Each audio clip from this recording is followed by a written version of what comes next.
Welcome to एल्बिस्टेक। अस्सलाम वालेकुम everyone. Session start करते हैं। आज हम लोग टेराफॉर्म का एक सेशन अपना टॉपिक स्टार्ट कर रहे हैं डेवऑप्स कोर्स का।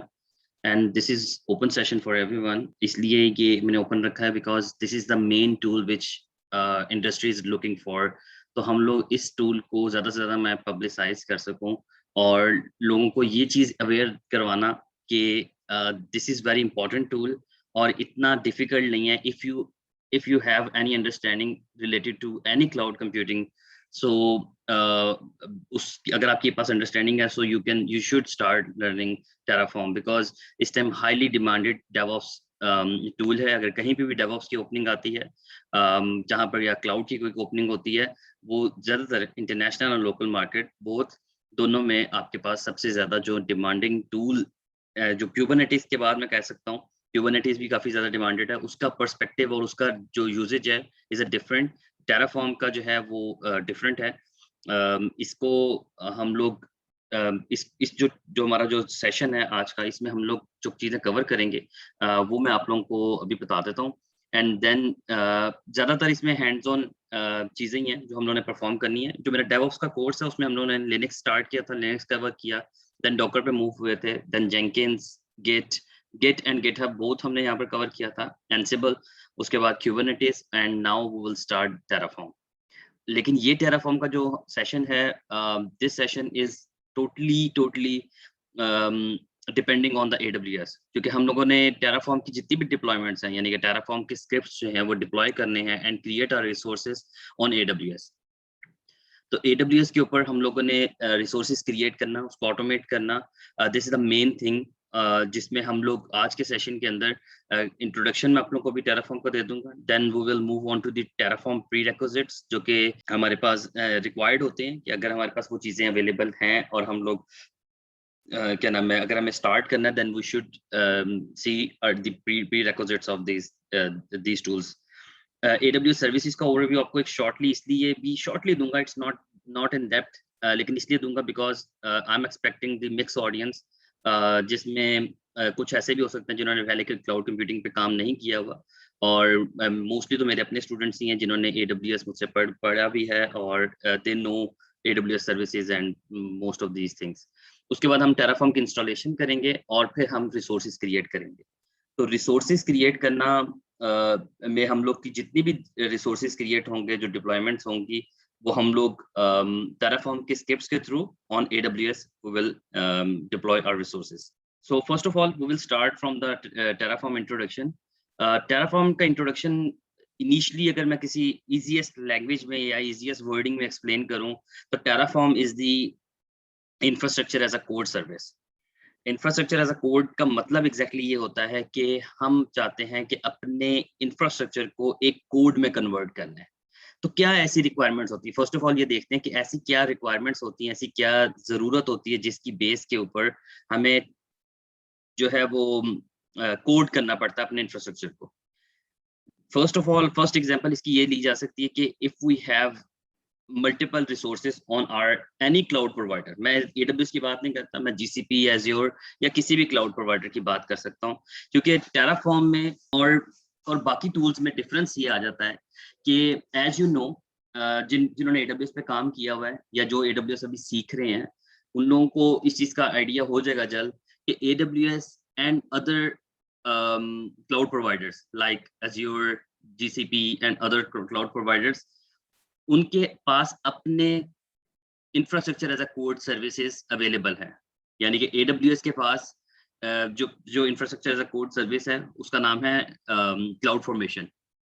अब cloud formation is also the infrastructure as a code service, लेकिन the difference between cloud formation and terraform is that कि क्लाउड फॉर्मेशन जो है वो प्रोप्राइटरी टूल है फॉर AWS, कि AWS के ऊपर अगर आपको ऑटोमेशन करनी है, आपको रिसोर्सेज क्रिएट करने हैं यूजिंग द कोड, तो आप क्लाउड फॉर्मेशन यूज करते हैं। इसी तरह Azure का अपना एक टूल है, GCP का अपना टूल है, IBM, हर तकरीबन क्लाउड ने अपने अपने infrastructure as a code tools जो है वो बनाए हुए हैं। लेकिन टेराफॉर्म को एज इसलिए हासिल हुआ है क्योंकि Terraform is the single tool which we use for all cloud providers and all other services as well. कि ये टेराफॉर्म के ऊपर आप जो भी स्क्रिप्ट लिखते हैं, आप उस स्क्रिप्ट को प्रोवाइडर के अकॉर्डिंगली डिजाइन कर सकते हैं फॉर द AWS। उसी स्क्रिप्टिंग लैंग्वेज को, उसी लैंग्वेज को यूज कर सकते हैं फॉर एज्योर, उसी स्क्रिप्टिंग लैंग्वेज को यूज कर सकते हैं फॉर GCP, और उसी को मल्टीपल और बहुत सारी टूल्स, बहुत सारी यानी कि आपने अगर डॉकर कंटेनर्स बनाने हैं, आपने क्यूबरनेटिस के ऊपर काम करना है, आपने बहुत सारी एप्लीकेशन है उनके ऊपर काम करना है, आप टेराफॉर्म के कोड को ट्रांसफॉर्म कर सकते हैं, उसके थ्रू आप रिसोर्सेज क्रिएट कर सकते हैं। So this is the main reason कि जिसकी वजह से टेराफॉर्म को बाकी सारे जो टूल्स हैं, जो कि प्रोप्राइटरी टूल्स हैं, उन पे एज है। तो इसकी जो लैंग्वेज है, अगर मैं लैंग्वेज की बात करूं तो टेराफॉर्म हाशिकॉप कॉन्फ़िगरेशन लैंग्वेज यानी HCL इसकी लैंग्वेज है। बहुत सिंपल है, नॉट डिफिकल्ट, कोई ज्यादा कॉम्प्लेक्सिटीज नहीं है। अगर किसी ने YAML के ऊपर काम किया हुआ है तो close to YAML but not the same, syntax इस तरह से नहीं है, but here we have some curly brackets and some other things जो कि वो आहिस्ता आहिस्ता रिमूव कर रहे हैं, क्योंकि अब जो इनके लेटेस्ट वर्जन टेराफॉर्म के आ रहे हैं उसमें वो आहिस्ता आहिस्ता चीजें रिमूव हो रही हैं। तो टेराफॉर्म में जो चीज सबसे ज्यादा यानी कि जो चीजें इसमें यूज होती हैं लैंग्वेज में, हम रिसोर्सेस, हमने सबसे पहले अभी मैं सारा स्ट्रक्चर डिस्कस करूंगा, लेकिन हम रिसोर्स क्रिएट करते हैं। रिसोर्स का मतलब होता है कि भाई AWS पे अगर हमने काम कर रहे हैं, फर्स्ट ऑफ ऑल, बल्कि मैं रिसोर्स से भी पहले डिस्कस करूंगा कि हम प्रोवाइडर डिसाइड करते हैं। प्रोवाइडर किसको कहते हैं? प्रोवाइडर कहते हैं कि AWS इज अ प्रोवाइडर। हमने टेराफॉर्म के थ्रू जिसके ऊपर काम करना है वो क्या है। अब AWS is a provider, azure is a provider, GCP is a provider. वो प्रोवाइडर के अकॉर्डिंगली डिपेंडेंसीज, कुछ लाइब्रेरीज, पैकेजेस होते हैं, वो इंस्टॉल करता है। जो आज हम करेंगे वो खुद से कर देता है according to the provider, and then देखते हैं कि भाई हम, अब प्रोवाइडर तो ये है, इसके ऊपर रिसोर्स कौन सा क्रिएट करें, क्या हम EC2 इंस्टेंस क्रिएट करें, क्या हम VPC क्रिएट करें, क्या हम S3 की बकेट क्रिएट करें, क्या IAM का यूजर क्रिएट कर रहे हैं। तो ये सब चीजें हम क्रिएट करते हैं यूजिंग द टेराफॉर्म स्क्रिप्ट। तो मेजरली जो HCL है, जिसके बारे में अभी डिस्कस कर रहा था, हाशिकॉप कॉन्फ़िगरेशन लैंग्वेज, ये बहुत कॉम्प्लेक्स नहीं। और ये जो सेशन रखने का मेनली, और इसको ओपन रखने का मेनली रीजन ही ये है कि आप लोगों को एटलीस्ट बताया जाए कि यार jump in, learn it, explore करेंगे, अंडरस्टैंडिंग डेवलप होगी, and then you can able to do and use it. तो सेकेंडली इंट्रोडक्शन में जो चीजें भी आपको, हाशिकॉप की वेबसाइट भी मैं विजिट करता हूँ टेराफॉर्म की, और उसमें चीजें देखते हैं। लेकिन टेराफॉर्म के जो मैंने प्री रिक्विजिट्स के बारे में जो चीज लिखी हुई है, उसका मेनली पर्पस ये है कि देखें, अगर मुझसे अगर कोई पूछे कि क्या कोई ऐसा पर्सन जिसने कभी क्लाउड कंप्यूटिंग पे काम नहीं किया हुआ, क्या उसको टेराफॉर्म सीखना चाहिए? या अगर कोई ये कहे कि, क्योंकि ज्यादातर हम टेराफॉर्म को यूज करते हैं कि हम अपने रिसोर्सेज क्लाउड के ऊपर बना रहे हैं, ज्यादातर कंपनीज ये इसलिए यूज करती हैं। लेकिन अगर किसी ने ना डॉकर पे काम किया हुआ है, ना उसने क्यूबरनेटिस पे काम किया हुआ है, ना अदर क्लाउड्स के ऊपर काम किया हुआ है, तो वो उसको क्या टेराफॉर्म सीखना चाहिए? क्या उसके लिए बेनिफिशियरी है अभी कि नहीं? तो ये मैं इसका आंसर नो में इसलिए दूंगा क्योंकि टेराफॉर्म के लिए आपकी एटलीस्ट क्लाउड की कुछ ना कुछ, अगर आपने देखें टेराफॉर्म की जरूरत कब पड़ती है, या बल्कि अगर मैं इस तरह से कहूँ कि infrastructure as a code service की जरूरत कब पड़ती है। इंफ्रास्ट्रक्चर एज अ कोड की सर्विस की जरूरत तब पड़ती है जब आपने मैनुअली बहुत सारे रिसोर्सेज क्लाउड के ऊपर क्रिएट कर ली। Now you wanted to automate everything. यानी कि अगर आपने कभी S3 की बकेट ही क्रिएट नहीं की, आपने EC2 इंस्टेंस ही क्रिएट नहीं किया, आपने कभी VPC क्रिएट नहीं किया, तो आपके लिए ये सब चीजें ना आते हुए डायरेक्टली क्लाउड टेराफॉर्म को सीखना बहुत डिफिकल्ट है। क्योंकि देखें, आपको जो चीज आप मैनुअली क्रिएट कर रहे होते हैं, यूजिंग कंसोल क्रिएट कर रहे होते हैं, उसी को आप ऑटोमेट करते हैं। तो इसीलिए जब आप उसको ऑटोमेट करेंगे तो आपको बैकग्राउंड का नॉलेज तो होना जरूरी है। सो इसलिए हम मेरी तरफ से भी हमेशा से रिकमेंडेशन होती है कि आपको एटलीस्ट क्लाउड कंप्यूटिंग का, या जिस भी प्लेटफॉर्म के ऊपर आपने काम करना है, उसका एटलीस्ट नॉलेज जरूर होना चाहिए। तो इसके अलावा जो हम लोग इंपॉर्टेंट चीजें, मैं अभी आप लोगों को दिखाता हूँ कितने प्रोवाइडर्स अवेलेबल हैं टेराफॉर्म पे, सारी चीजें भी हम लोग डिस्कस करते हैं। It's just a rough and normal overview जो कि मैं अपनी वर्डिंग में आप लोगों को दे रहा हूँ। इसके अलावा टेराफॉर्म की जो अभी हम लोग प्रीरेक्स जो मेरी तरफ से सजेस्टेड होते हैं कि अगर आपने AWS के ऊपर काम करना, तो फर्स्ट ऑफ ऑल आपका प्रीरेक्स यही है कि आपके पास AWS का अकाउंट होना जरूरी है। या अगर आप, यानी कि मेरे कोर्स AWS पढ़ रहे हैं या DevOps पढ़ रहे हैं, तो आपने काम करना है, तो then I will provide my AWS account to you, कि आप उस पर यूजर क्रिएट करेंगे and you can do these labs and perform these labs. Secondly, एक एक्स्ट्रा समझ लें कि एक्स्ट्रा टूल है जिसकी इंपॉर्टेंस आपको जब प्रोग्रामिंग कर रहे होंगे या आप काम कर रहे होंगे तब आपको इंपॉर्टेंस पता चलेगी, वो है VS code, visual studio code. मैं इसलिए विजुअल स्टूडियो कोड सजेस्ट करता हूँ, वैसे तो और भी बहुत सारे टूल्स हैं, इसलिए कि उसके ऊपर आपको टेराफॉर्म की एक्सटेंशंस अवेलेबल होती हैं, कि ताकि आप अपनी HashiCorp कॉन्फ़िगरेशन लैंग्वेज के ऊपर जब भी आप काम कर रहे होते हैं तो आपको वो खुद ऑटो कंप्लीशन की, एरर करेक्शन की और इस तरह की कुछ इंफॉर्मेशन आपको वहां से मिल जाती है, जिससे आप बहुत सारे इश्यूज से बच जाते हैं। तो this is one of the another tool जो कि मैं सजेस्ट करता हूँ इस कोर्स में, मैं उसके ऊपर ही आपको काम करवाऊंगा। और मैंने आपको जो सबसे इंपॉर्टेंट पार्ट बताया कि आपके पास एटलीस्ट बेसिक या मिड लेवल की मिनिमम जो है ना नॉलेज होना जरूरी है क्लाउड की, बिकॉज अगर आपके पास नॉलेज नहीं है then you can't do anything. So आप टाइम लगाते, मैं आपको सबसे पहले टेराफॉर्म की वेबसाइट दिखा देता हूँ जहाँ पर ये सारी इंफॉर्मेशन भी अवेलेबल है और हम वहाँ पर अपने सारी चीज़ें परफॉर्म भी करेंगे। सो टेराफॉर्म के मैं आपको प्रोवाइडर्स दिखा देता हूँ। टेराफॉर्म की लैंग्वेज भी हम डिस्कस कर लेते हैं अभी सारी चीज़ें। अच्छा, टेराफॉर्म के प्रोवाइडर्स जो हैं, ये सारे प्रोवाइडर्स हैं, इसके अलावा भी प्रोवाइडर्स हैं आप जो हम यूज़ करते हैं, लेकिन अगर मैं आपको इनका एक चार्ट होता है, just give me a moment, मैं उसको भी निकाल लेता हूँ। So these are the providers के आप एज़्योर AWS के ऊपर करना है, एज़्योर पे करना है, GCP, Kubernetes के ऊपर करना है, ओरेकल क्लाउड है, अलीबाबा क्लाउड है, ये सारे प्रोवाइडर्स आप ये this is the main edge जो कि टेराफॉर्म को हासिल है, कि आप इसके ऊपर बैठ के इसको यूज करते हुए आप किसी भी क्लाउड के ऊपर किसी अदर टूल्स, यानी कि आपने फायरवॉल्स हैं ये F5 की हैं, उसके अलावा वेट्रिक्स यहाँ पर आ रहा होगा और बहुत सारे क्लाउड्स हैं, वो आप यूज कर सकते हैं, GCP के ऊपर काम कर सकते हैं, और मैं बताया डॉकर और क्यूबरनेटिस इनके ऊपर भी कर सकते हैं। तो आपकी यूजेज है, आपने जिस हिसाब से करना है, लेकिन मोस्टली जो कंपनीज यूज करती हैं वो ये प्लेटफॉर्म्स है सबसे ज्यादा जो कि यूज करते हैं, जो कि मार्केट में सबसे ज्यादा डिमांडेड भी है। तो इस ये प्रोवाइडर्स हैं। हम जो हमारे इस कोर्स के अंदर जो हम अभी स्टार्ट कर रहे हैं वो AWS है, जिसके ऊपर हम ये सारी चीजें करेंगे। अच्छा, HashiCorp कॉन्फ़िगरेशन लैंग्वेज के बारे में मैंने आप लोगों को वैसे तो बता दिया था। ये लैंग्वेज है, इसका सिंटैक्स बड़ा सिंपल होता है कि अगर आपने कोई रिसोर्स क्रिएट करना है, आप रिसोर्स क्रिएट करते हैं, आप उसका एक ये डिफॉल्ट यानी कि उस रिसोर्स का नेम होता है जो कि इनकी डॉक्यूमेंटेशन में प्रोवाइड किया हुआ है, आप वो यूज करते हैं, फिर एक अपनी तरफ से नाम देते हैं और उसके बाद फिर वो रिसोर्स क्रिएट करते हैं। अभी हम करेंगे, इसलिए मैं इनकी तरफ नहीं अभी ज्यादा जाना चाहता, लेकिन जो मेनली रीजन है या मेनली जो चीज है, एक मैं चीज जरूर हाईलाइट करना चाहूंगा कि टेराफॉर्म की डॉक्यूमेंटेशन बहुत आउटस्टैंडिंग है। आप लोग, यानी कि अगर मैंने AWS के ऊपर काम करना है, मैं अभी जब AWS पे काम करूंगा तो आपको इस पे क्लिक करेंगे, आपको इसकी डॉक्यूमेंटेशन मिल जाएगी।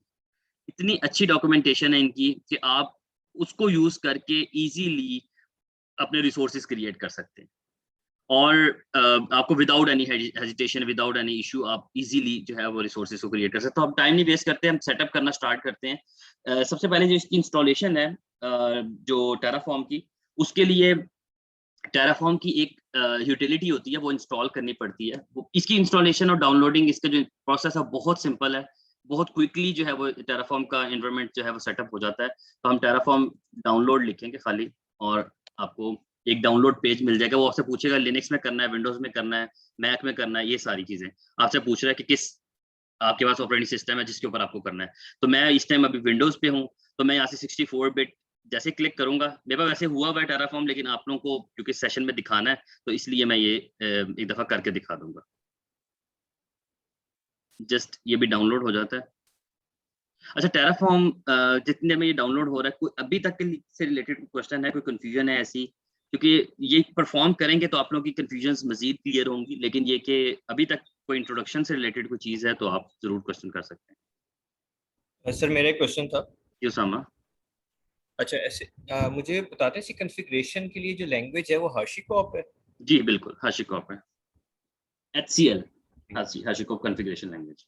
क्योंकि ये कंपनी है, ठीक, थैंक जो ऑर्गेनाइजेशन है जो इस टूल को डिजाइन किया जिन्होंने और क्रिएट किया है, तो यही है जो जिन्होंने अपनी फिर उसको टेराफॉर्म लैंग्वेज जो है बेसिकली जैसे कि हम डॉकर में YAML और बाकी जगह पे हम यूज करते हैं, सो इसकी कॉन्फ़िगरेशन लेवल जो लैंग्वेज है दैट इज HashiCorp। जी एग्जैक्टली HashiCorp है, इसमें YAML में नहीं होती। इसकी जो एक्सटेंशन है वो TF एक्सटेंशन होती है, टेराफॉर्म, तो आप थैंक उसमें ही क्रिएट करते हैं इसको। ओके, ये डाउनलोड हो गया। डाउनलोड होने के बाद ना आपके पास एक आ जाती है,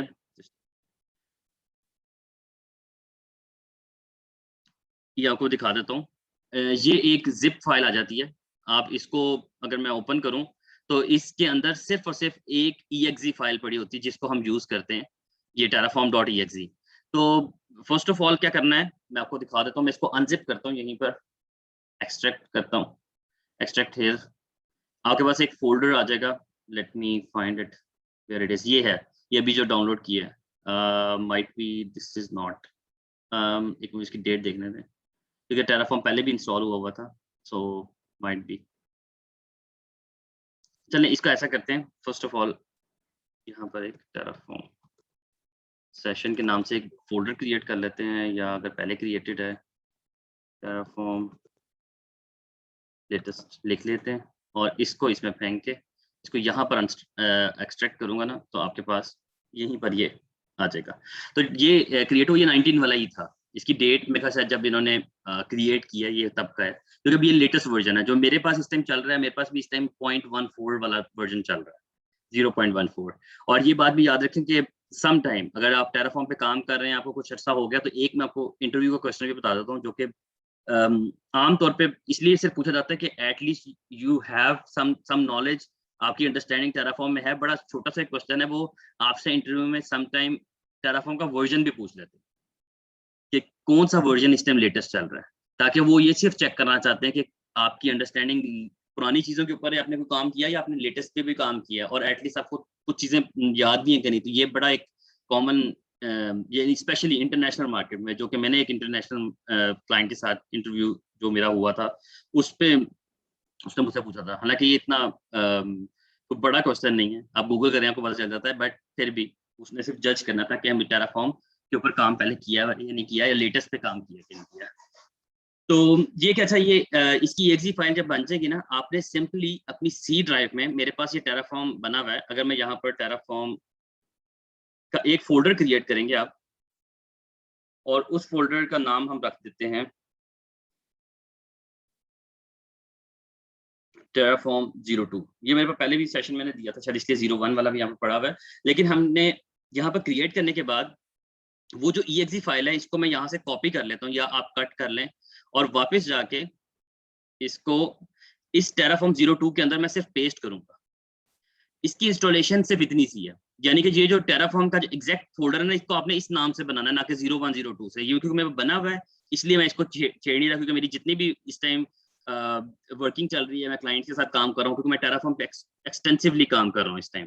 तो ये मेरा उसके ऊपर है, फिर मुझे दोबारा क्रिएशन करना पड़ना है, क्योंकि इंस्टॉलेशन का वे सिर्फ ये कि आपने exe फाइल इसमें पेस्ट करनी है, और उसके बाद आपने एक काम सिर्फ और करना है, जिसके बाद आपका हो जाएगा। वो ये कि आपने यहाँ से इन्वायरमेंट की एक होती है, ये system environment variables, system environment variables लिखेंगे यहाँ पर। मैं दोबारा एक्सप्लेन कर देता हूँ। आपने अनजिप किया, exe फाइल वहां से एक्सट्रैक्ट की, उसके बाद आपने एक सी ड्राइव के अंदर एक टेराफॉर्म का फोल्डर क्रिएट करना है। उसके अंदर ये पेस्ट करने के बाद आपने अपने सिस्टम इसमें जाके आपने ये एनवायरमेंट, जो सिस्टम एनवायरमेंट की जो एप्लीकेशन, उसको ओपन करना है। प्रॉपर्टी सिस्टम प्रॉपर्टीज ओपन हो जाएंगी। इसके बाद आप जाएंगे एनवायरमेंट वेरिएबल्स के ऊपर। एनवायरमेंट वेरिएबल पे क्लिक करने के बाद ये कुछ स्टेप्स हैं, ये इसलिए मैं आपको बता रहा हूँ, इसको नोट डाउन कर लेना, क्योंकि जब भी आप कभी भी इंस्टॉलेशन करेंगे तो आपको ये प्रोसेस से स्पेशली विंडोज के ऊपर ये गुजरना पड़ेगा। अगर आप लिनक्स पे करते हैं तो लिनक्स का भी मैं आपको वे अराउंड बता सकता हूँ, अगर टाइम बचा तो मैं आपको आज बता दूंगा। वो उसमें बहुत सिंपल है, उसमें भी इतना ज्यादा टास्क नहीं है। I have Linux as well in my Windows, तो उसको भी हम देख सकते हैं। अच्छा, इसमें सिर्फ आपने ये पाथ पे क्लिक करना है। पाथ पे क्लिक करने के बाद एडिट पे क्लिक करना है, और यहाँ पर ये देखें टेराफॉर्म की ये मैंने क्रिएट किया। आपने सिर्फ यहाँ पर, अगर ये आपके पास नहीं है यानी ये फर्स्ट टाइम कर रहे हैं, आपने न्यू में जाना है, और इसका जो पाथ है यानी कि ये पाथ है, इसको उठाना है, और इसको उठा के यहाँ न्यू में आपने एंटर कर बस। और अभी मैं नहीं कर रहा क्योंकि मुझे इसकी जरूरत नहीं है। मैं आपको दोबारा दिखा देता हूँ। एडिट में जाके आपके पास यहाँ पर पाथ के अंदर वो आपने सिंपली पाथ डिफाइन कर देना, जैसे मैंने यहाँ पर डिफाइन किया। तो उसके बाद जब आप ओके करेंगे तो आपके पास देखना कैसे है कि भाई आपके पास टेराफॉर्म जो है वो इंस्टॉल प्रॉपर हो चुका है या नहीं हो चुका है। आप यहाँ पर जाके आप पावर शेल ओपन कर लें, चाहे पावर शेल पे देख लें, अगर आपके पास कोई CMD कमांड लाइन है उस पर चेक कर लें, जैसे मर्जी जाके आपने सिर्फ ये लिखना है टेराफॉर्म वर्जन, तो आपको ये बता देगा कि आपके पास टेराफॉर्म, मेरे पास 0.14 इंस्टॉल था जो पुराना वर्जन है। ये देखिए इसने नीचे मेंशन भी किया कि अगर आपको लेटेस्ट इंस्टॉल करना तो इस टाइम ये आ चुका है, आप इसको इंस्टॉल कर। तो कोई क्वेश्चन है इससे रिलेटेड यानी इंस्टॉलेशन से रिलेटेड, क्योंकि इसकी इंस्टॉलेशन सिर्फ इतनी सी है, तो आप लोग कर सकते हैं ताकि कभी आप लोगों को कोई प्रॉब्लम ना हो।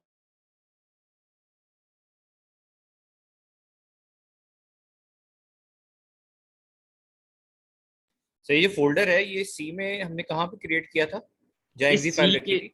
बस सी ड्राइव पे आपने क्रिएट करना है, सी मेन पे ना आपने सी मेन पे, सी मेन के ऊपर आप बस यहाँ पर, राइट, ठीक है। ठीक। तो जब आप ये कर लेंगे तो उसके बाद आपने सिर्फ वो विंडोज पे, स्पेशली ये जो स्टेप है ये सिर्फ विंडोज के ऊपर आपने यहाँ पर लिखना है सिस्टम एनवायरनमेंट्स, उसमें जाके आपने एडिट में जाना है, एनवायरनमेंट वेरिएबल्स, पाथ, एडिट, और यहाँ पर एडिट कर देना है वो पाथ। और पाथ कॉपी कैसे करना है कि यहाँ पर जाके इस पाथ को यहाँ से उठा लेना है, बस Ctrl+C करके वहाँ पर Ctrl+V कर देना, तो ये आपका चल जाएगा। अब सेकंड चीज के ऊपर चलते हैं। सेकंड चीज ये कि चले सपोज दैट कि अब हमारा ये रेडी है, और क्योंकि मेरी ये क्लास चल रही है तो मैंने अपने क्लास के लिए यहाँ पर टेराफॉर्म के नाम से, क्योंकि मेरी डिफरेंट क्लासेस और भी हैं, यानी कि बाकी कोर्सेज जो मैंने टूल्स के ऊपर काम किया, अब टेराफॉर्म पे करना है, तो मैंने यहाँ पर क्लास के नाम से एक फोल्डर बना लिया। ये क्यों फोल्डर बनाया है? ताकि मैं इस फोल्डर को कनेक्ट कर दूंगा अपने विजुअल स्टूडियो के साथ। वो कैसे करना है वो सिंपल, वो भी बता देता हूँ, क्योंकि ये प्रीरेक्स हैं जिनके ऊपर हमें थोड़ा सा काम करना पड़ेगा ताकि हम प्रॉपर तरीके से कोड कर सकें। तो अब मैं ये काम करने के बाद तो इंशाल्लाह हम फाइनली मूव हो जाएंगे अपने प्रोसेस के ऊपर, जहां पर हम टेराफॉर्म से रिसोर्सेज क्रिएट करेंगे ऑन AWS। सो मैं विजुअल स्टूडियो ये आपको सामने ओपन कर दिया है, ये विजुअल स्टूडियो। यहाँ से आपने फाइल में जाके एक फोल्डर सेलेक्ट करना है, और ये फोल्डर मेरा यही वाला है, क्लास वाला। मैं उस लोकेशन पे जाना है, क्लास को सिलेक्ट करना है एंड सेलेक्ट फोल्डर कर देना है, बस। इसके अंदर कुछ भी नहीं क्रिएटेड, ये खाली फोल्डर है कुछ भी इसके अंदर क्रिएटेड, देखें इसके अंदर कोई भी फाइल नहीं आ रही। अब आपका यहाँ तक काम हो चुका है। अब बात आती है फाइनली कि अब हमें अपने रिसोर्सेज क्रिएट करने हैं। अब रिसोर्सेज कैसे क्रिएट करने हैं, कोड कैसे करना है, AWS के अकाउंट के साथ कनेक्टिविटी कैसे करनी है, दिस इज द टास्क। पहले स्टेप में मैंने आपको इंट्रोडक्शन बता दिया है, दूसरे स्टेप में आपको प्रीरेक्स बता दिए, तीसरे स्टेप में हम लोगों ने इंस्टॉलेशन कर ली है, चौथे स्टेप में हम लोगों ने विजुअल स्टूडियो भी सेटअप कर लिया है। अब हमारा काम ये कि अब हमें AWS के साथ कनेक्टिविटी करनी है। तो AWS के साथ कनेक्टिविटी के लिए हमारा टास्क ये है कि हमें अपने कंसोल पे जाना है। तो कंसोल पे जाने के लिए क्यों जाना है, इसकी रीजन क्या है? AWS के कंसोल पे जाने की रीजन ये है कि देखें, आप लोग खुद एक चीज सोचें कि मेरी मशीन ने, मैंने अपने लैपटॉप से बैठ के विजुअल स्टूडियो के थ्रू क्या नाम है AWS के ऊपर रिसोर्सेज क्रिएट करने हैं। तो कैसे मेरे विजुअल स्टूडियो को या मेरी मशीन को पता चलेगा कि मैंने AWS के ऊपर क्रिएट करने हैं, और ये कैसे पता चलेगा कि मेरे वाले अकाउंट के ऊपर करने हैं?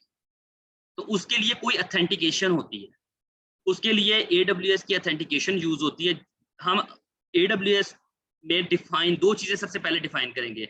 सो फर्स्ट ऑफ ऑल हम ये करते हैं कि मैं AWS कंसोल पे भी जाने से पहले एक फाइल क्रिएट करता हूं, जिस फाइल का नाम मैं रखता हूं main.tf।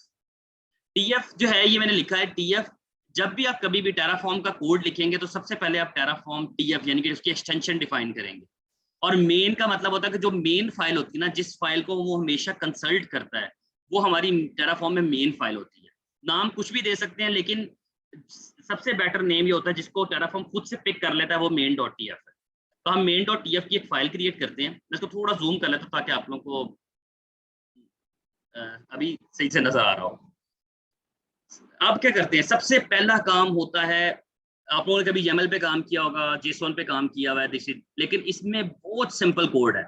मैं साथ साथ आप लोगों की हेल्प के लिए टेराफॉर्म की डॉक्यूमेंटेशन भी कंसल्ट करता रहूंगा, क्योंकि ये सब चीजें टेराफॉर्म की डॉक्यूमेंटेशन में इजीली अवेलेबल है। लेकिन पहले मैं कोड लिखता हूँ and then we will consult the documentation. सबसे पहली चीज है, देखें, अच्छा इससे भी पहले जो मजेदार चीज है, वो ये है कि यार मैंने टेराफॉर्म की TF की एक एक्सटेंशन डाउनलोड की थी। मैंने आपको क्यों कहा था कि विजुअल स्टूडियो यूज करना है, क्योंकि जब हम लोग कोड कर रहे होते हैं ना, तो हम सम टाइम कोई स्पेसिस छोड़ देते हैं, कभी सम टाइम हम कोई कर्ली ब्रैकेट छोड़ देते हैं, या हम कोई कोटेशन मार्क्स छोड़ देते हैं, कोड छोड़ देते हैं। तो अगर वो मिस हो जाए तो ये आपको हेल्प आउट करता है ऑटो कंप्लीशन में। तो हमारे पास अगर हमें टेराफॉर्म की कोई एक्सटेंशन डाउनलोड करनी है तो हम यहाँ पर जाएंगे एक्सटेंशन के अंदर, यहाँ पर सर्च करेंगे टेराफॉर्म। टेराफॉर्म, ये HashiCorp टेराफॉर्म ये पहले से इंस्टॉल्ड है, इसलिए इसका इंस्टॉल का बटन नहीं आ रहा, अदरवाइज देखिए सब पे इंस्टॉल इंस्टॉल इंस्टॉल लिखा हुआ है। ये मेरे पास इंस्टॉल्ड है पहले से, मैंने HashiCorp की ये इंस्टॉल करके रखी हुई है। देखिए ये डिसेबल या अनइंस्टॉल कह रहा है क्योंकि ये पहले से इंस्टॉल्ड है। आप लोगों ने भी अपने मशीन के ऊपर HashiCorp टेराफॉर्म की एक्सटेंशन डाउनलोड कर लेनी है, उसको इंस्टॉल कर लेना है, फिर एक दफा आपको विजुअल स्टूडियो रीस्टार्ट करना पड़ना है और उसके बाद फिर आप अपना काम कर सकते हैं। अब बेनिफिट क्या है इसका, बेनिफिट ये देखना, मैं जैसे ही यहाँ पर लिखना शुरू करता हूँ, जैसे मैं यहाँ पर लिखना शुरू करता हूँ प्रोवाइडर्स, अब देखिए उसने खुद ही बता दिया कि आप प्रोवाइडर लिखना चाह रहे हैं। मैं तो जैसे ही एंटर करूंगा तो आपको वो अगली ऑप्शंस ऑटो कंप्लीट कर देगा। उसने कहा कि आपने यहाँ पर कुछ लिखना है, प्रोवाइडर का नाम लिखना है। अब वो प्रोवाइडर कौन कौन सा हो सकता है, हम इस टाइम किसके ऊपर काम कर रहे हैं, आप लोग बताएं कि हमने किसके ऊपर काम करना है। हमारे केस में प्रोवाइडर क्या है, AWS, बिल्कुल परफेक्ट, AWS के ऊपर काम करना है, इसलिए हम यहाँ पर लिख देंगे AWS। ठीक है। दूसरी चीज आती है यहाँ पर रीजन। सबसे पहला हम यहाँ पर काम करते हैं, रीजन डिफाइन करते हैं। AWS का किस रीजन के ऊपर काम करना है, यानी कि हम लोगों ने अपने रिसोर्सेज किस रीजन के ऊपर क्रिएट करने हैं। अगर मुझे अपने रिसोर्सेज मैं कहता हूँ फ्रैंकफर्ट रीजन में क्रिएट करने हैं, तो मैं उसका आईडी दे दूंगा, मैं यहाँ पर दे देता हूँ नॉर्दर्न वर्जीनिया का US East 1। First of all हम लोगों ने रीजन डिफाइन कर दिया कि हमें वो रिसोर्स किस रीजन में क्रिएट करना है, वो रीजन यहाँ पर आ जाएगा। दूसरी चीज आ जाएगी एक्सेस की आईडी। ये वो कीज होती हैं जिन्होंने AWS के ऊपर काम किया है, कभी उनको आइडिया होगा कि AWS की जो मशीन, यानी कि आपने AWS के साथ अगर कम्युनिकेट करना है, so you have multiple ways to communicate with AWS। अगर आप AWS कंसोल के ऊपर काम कर रहे हैं तो फिर आपको किसी भी कम्युनिकेशन सोर्स की जरूरत नहीं है, आपने यूजर नेम पासवर्ड एंटर करना है और आपने कंसोल में लॉग इन हो जाना है। लेकिन अगर आपने थर्ड पार्टी टूल्स यानी कि APIs के थ्रू या आप क्या नाम है SDKs के थ्रू कम्युनिकेट करना चाह रहे हैं AWS के साथ, तो उसके लिए आपको AWS की ऑथेंटिकेशन, एक्सेस की आईडी एंड सीक्रेट एक्सेस की, ये दो कीज होती हैं जो कि यूजर बेस होती हैं, जो कि मशीन बेस भी हो सकती है। नॉट आई जस्ट से कि मैं यूजर कहूँ, यानी कि ह्यूमन भी, जिस तरह मैंने आपको बताया, कोई इंसान भी हो सकता है और कोई मशीन भी हो सकती है। So these keys we will use to just communicate, और उसको ये बताने के लिए हम यूज करते हैं कि भाई ये वाली, यानी कि आप खुद सोचे कि AWS के ऊपर मेरा ज्यादा ख्याल है कि शायद मिलियंस ऑफ अकाउंट क्रिएटेड है, यानी कि मेरे अपने 2 से 3 अकाउंट्स हैं। अब बात है कि आपके पास इतने ज्यादा अकाउंट्स हैं, अब उसको कैसे पता चलेगा कि भाई मैं किस अकाउंट की बात कर रहा हूँ, मुझे ये चीजें रिसोर्सेज किस अकाउंट के ऊपर क्रिएट करनी है। तो ये चीज देखने के लिए वो फर्स्ट ऑफ ऑल कंसल्ट करेगा आपकी कीज को देखेगा कि ये कीज किस यूजर की हैं, और उस यूजर के अकाउंट के ऊपर जाके वो क्रिएट करेगा डिपेंडिंग ऑन द परमिशंस। सो मैं यहाँ पर अभी कोई की नहीं डाल रहा, लेकिन मैं सिर्फ इसको फिल आउट कर रहा हूँ। सेकंड चीज है सीक्रेट एक्सेस की, ये 2 कीज रिक्वायर्ड होती हैं। सबसे पहले एक्सेस की आईडी एंड सीक्रेट एक्सेस, ये 2 कीज होती है। ये मैंने अभी फिल नहीं की, ये मैं आपको दिखाऊंगा ये कैसे आपने जनरेट करनी है, कैसे यहाँ पर आपने एंटर करनी है। तो हमने कीज यहाँ पर अभी डाली नहीं, बट हम डाल देंगे। रीजन हमने मेंशन कर दिया US East 1, ये हमने नॉर्दर्न वर्जीनिया का डाल दिया। एक्सेस की आईडी हम डाल देंगे, सीक्रेट एक्सेस की डाल देंगे, और उसके बाद उसको पता चलेगा भाई मेरा प्रोवाइडर ये है, मैंने इस रीजन में इस अकाउंट की बेस के ऊपर और इस यूजर की परमिशन की बेस के ऊपर मैंने वो रिसोर्स क्रिएट करना है। So now we will go to the AWS console, और वहां से हम अपना यूजर की कीज जो है मैं आपको दिखाता हूँ कैसे जनरेट करनी है। तो AWS के ऊपर लॉगिन करने के लिए मैं अपने अकाउंट के ऊपर जाता हूँ।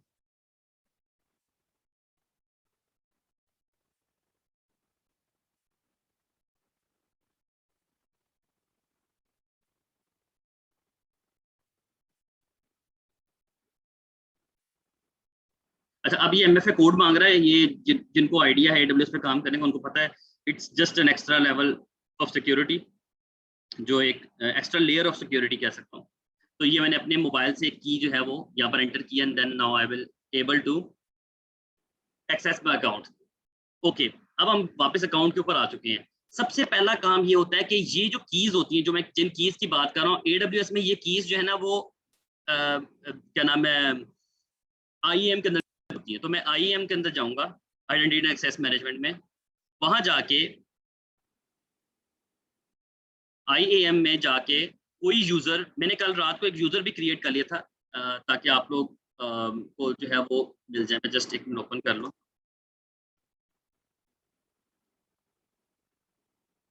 ओके, ये यूजर मैंने क्रिएट कर लिया था रात को टेराफॉर्म नाम से। मैं यूजर नहीं क्रिएट करूंगा, मैं आपको ये चीजें नहीं बता रहा कि भाई अभी वो किस तरह से क्रिएट करना है। It's just a simple way to create, क्योंकि हम लोग का मेनली फोकस होना चाहिए टेराफॉर्म के ऊपर रिसोर्सेज क्रिएट करने का।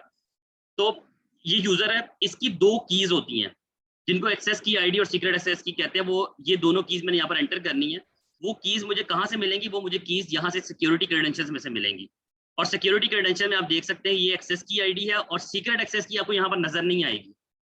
ये बात याद रखना, AWS by default, it's just the information about the AWS by default आपको एक्सेस की आईडी और सीक्रेट एक्सेस कीज जो हैं, जो स्पेशली सीक्रेट एक्सेस की, वो वन टाइम आपको शो करेगा। आप डाउनलोड कर लेंगे, आपके पास वो इन्फॉर्मेशन स्टोर रहेगी।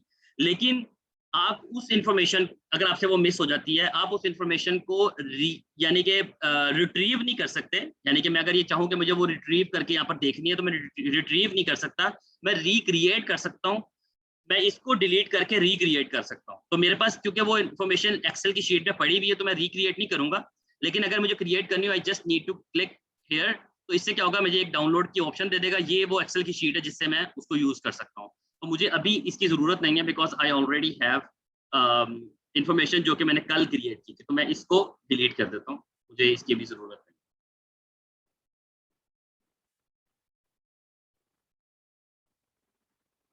फर्स्ट डीएक्टिवेट करना है and then it will deleted. ये कल रात को मैंने टेस्ट के तौर पे आप लोगों के लिए, क्योंकि मुझे था कि टाइम ज़ाया ना हो, इसलिए मैंने क्रिएट करके रख ली थी। लेट मी शो यू कि मेरे पास ये एक्सेल की शीट में यहाँ पर पड़ी हुई होगी।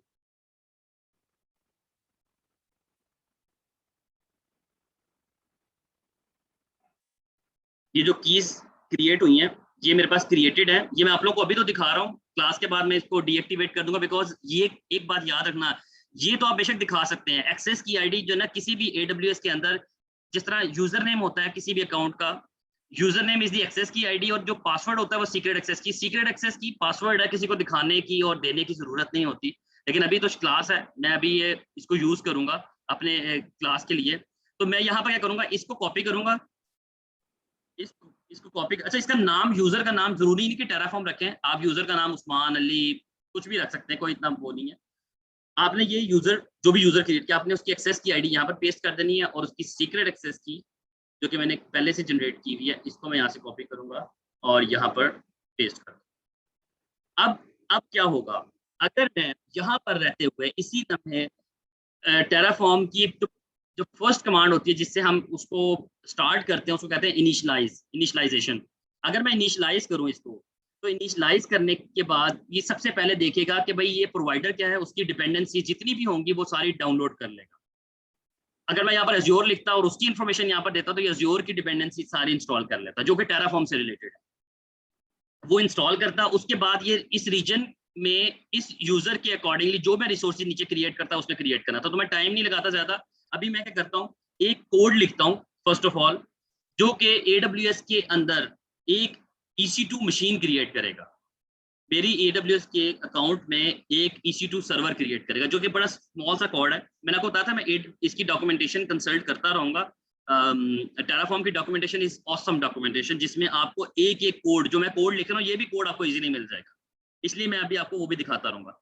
अच्छा, आपने सबसे पहले देखना कि आपने किस रीजन में क्रिएट करना है रिसोर्स। अगर मुझे अपना रीजन फ्रैंकफर्ट में क्रिएट करना है, तो मैं EU सेंट्रल 1 मुझे लिखना चाहिए। तो मैं यहाँ से कॉपी कर लेता हूँ EU सेंट्रल 1, और EU सेंट्रल 1 पे यहाँ पर US की जगह पे डाल दूंगा EU सेंट्रल 1। सॉरी, ये क्योंकि मैंने क्रिएट करना है अपने रिसोर्सेज को नॉर्दर्न फ्रैंकफर्ट में, तो मैंने EU सेंट्रल 1 लिख दिया। उसकी फ्रैंकफर्ट की आईडी ये है, EU सेंट्रल 1, वो मैंने डाल दी।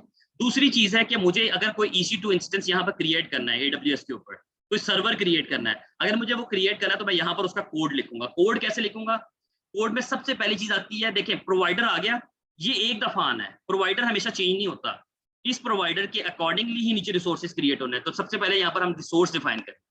रिसोर्स क्या है, आप देखें यहाँ पर सब कुछ उसने दे दिया है। क्या आपने एसीएम सर्टिफिकेट क्रिएट करना है, एएलबी क्रिएट करना है। आप इस लिस्ट को देखते जाइए, बहुत लंबी लिस्ट है एडब्ल्यूएस की सारी सर्विसेज में। ये सब कुछ इसलिए यहाँ पर आ रहा है बिकॉज हम लोगों ने टेराफॉर्म की एक्सटेंशन इंस्टॉल की हुई। अगर मैं इंस्टॉल ना की होती तो ये आपको कभी भी ना देता।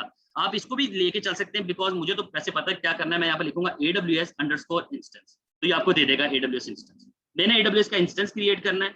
ये नाम कुछ भी हो सकता है, मैं यहाँ पर उस्मान भी लिख दूं, ये चल जाएगा। लेकिन ये नाम कब यूज होता है, इसको हम रेफरेंस के लिए कब यूज करते हैं, ये मैं आगे जाके आपको बताऊंगा जब हम VPC में जाएंगे। सॉरी। ओके। तो यहाँ पर हम एक कोई डिसेंट नेम लिख देते हैं कि जो कि हमारी मशीन को आइडेंटिफाई कर सके, और वो हम यहाँ पर डिफाइन कर देते हैं कि वेब सर्वर। ठीक है, हमने ये डिफाइन कर दिया। अब हम यहाँ पर डिफाइन करेंगे, आप में से जो AWS का नॉलेज रखता है, मैं ये चाहूंगा, मेरी ये ख्वाहिश होगी कि आप में से कोई भी, वैसे तो मैंने तकरीबन सारे पर्सन्स को जानता हूँ, वो मुझे ये बताए कि एक EC2 इंस्टेंस को क्रिएट करने के लिए क्या क्या चीजें जरूरत होती हैं। एक तो AMI चाहिए होगा, एक उसके टाइप चाहिए होगी, इंस्टेंस टाइप चाहिए होगी। बिल्कुल परफेक्ट, बिल्कुल परफेक्ट। देखिए, आप एक EC2 इंस्टेंस जब AWS पे क्रिएट करते हैं तो आपके लिए सबसे पहले क्या जरूरत होती है, लॉन्च इंस्टेंस पे जब क्लिक करते हैं तो आपसे वो सबसे पहले AMI पूछता है, तो हमें AMI की जरूरत है। सेकंड, अगर मैं यहाँ से AMI कोई ले भी ली, मैंने AMI, तो सेकंड आपसे टाइप पूछता है। यही दो चीजें पूछता है ना, ये दो चीजें कंपलसरी यानी होती है। और अगर मैं ये चीजें यहाँ पर, ये देखें, ये जो अगली चीजें ना, ये इसलिए मैं इंपॉर्टेंट अभी नहीं है कि अगर मैं इनको स्पेसिफिकली डिफाइन कर दूं तो ठीक है, नहीं भी करूँ मैं, अगर लॉन्च पे क्लिक कर दूं ये क्रिएट कर देगा डिफॉल्ट सेटिंग्स के साथ। तो सबसे ज्यादा दो इंपॉर्टेंट जो चीजें होती हैं वो आपकी AMI होती है और दूसरा इंस्टेंस टाइप होती है। तो हम क्या करेंगे, सबसे पहले मैंने अगर Ubuntu 20 का सर्वर ऑन करना है या AWS Linux 2 AMI यूज करनी है, रेड हैट का सर्वर, तो मैं उसकी AMI यहाँ से कॉपी कर लूंगा। और हर एक बात याद रखना, ये आप लोग एग्जाम में भी, यानी कि कभी AWS का दें तब भी आपसे पूछा जा सकता है, लेकिन स्पेशली इंटरव्यूज में ये चीज बड़ी कॉमनली पूछी जाती है कि क्या AMI ID जो मैं अपने अकाउंट में यूज कर रहा हूँ वो आपके अकाउंट में ऑन द सेम रीजन क्या सेम होगी। यानी कि आप लोग भी फ्रैंकफर्ट में ओपन कर लें, मैं भी फ्रैंकफर्ट में ओपन कर लेता हूँ, मैं Ubuntu 20 की AMI ID कॉपी करता हूँ, आप भी कॉपी करें, ये दोनों सेम नहीं होंगी, ये रैंडमली जनरेट हो जाती हैं। लेकिन ये स्पेसिफिकली उन्होंने हर रीजन वाइज डिफाइन की हुई है और अकाउंट वाइज भी डिफाइंड होती है। तो इसलिए आपने यहाँ से AMI ID इसकी कॉपी करनी है। तो हम क्या करेंगे, वापस यहाँ पर आएंगे, सबसे पहले हम यहाँ पर डिफाइन करेंगे AMI हमने क्या रखनी है, हमने AMI की कॉपी वो पेस्ट कर दी ID।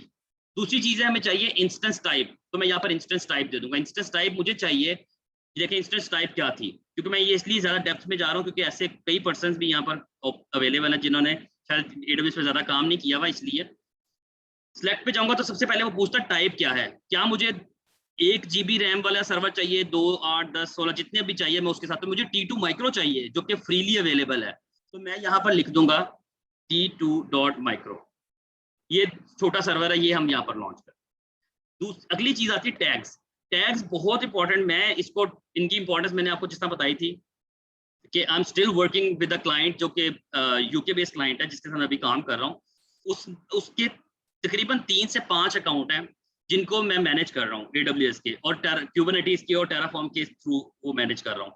लिटरली मुझे उधर जाके आइडिया हुआ था, ये मैंने अपने स्टूडेंट्स जो मेरे AWS के और DevOps के उनको मैंने बताया भी था कि tags is a very important thing, जिनको शायद हम इतना इग्नोर कर देते हैं। टैग्स की बेस के ऊपर वो कंपनी ये जज भी कर रही होती है कि कौन सा यूजर कितने रिसोर्सेज क्रिएट कर रहा है, वो ये भी जज कर कौन सा डिपार्टमेंट कितने चीजें क्रिएट कर रहा है, रिसोर्सेज क्रिएट कर रहा है।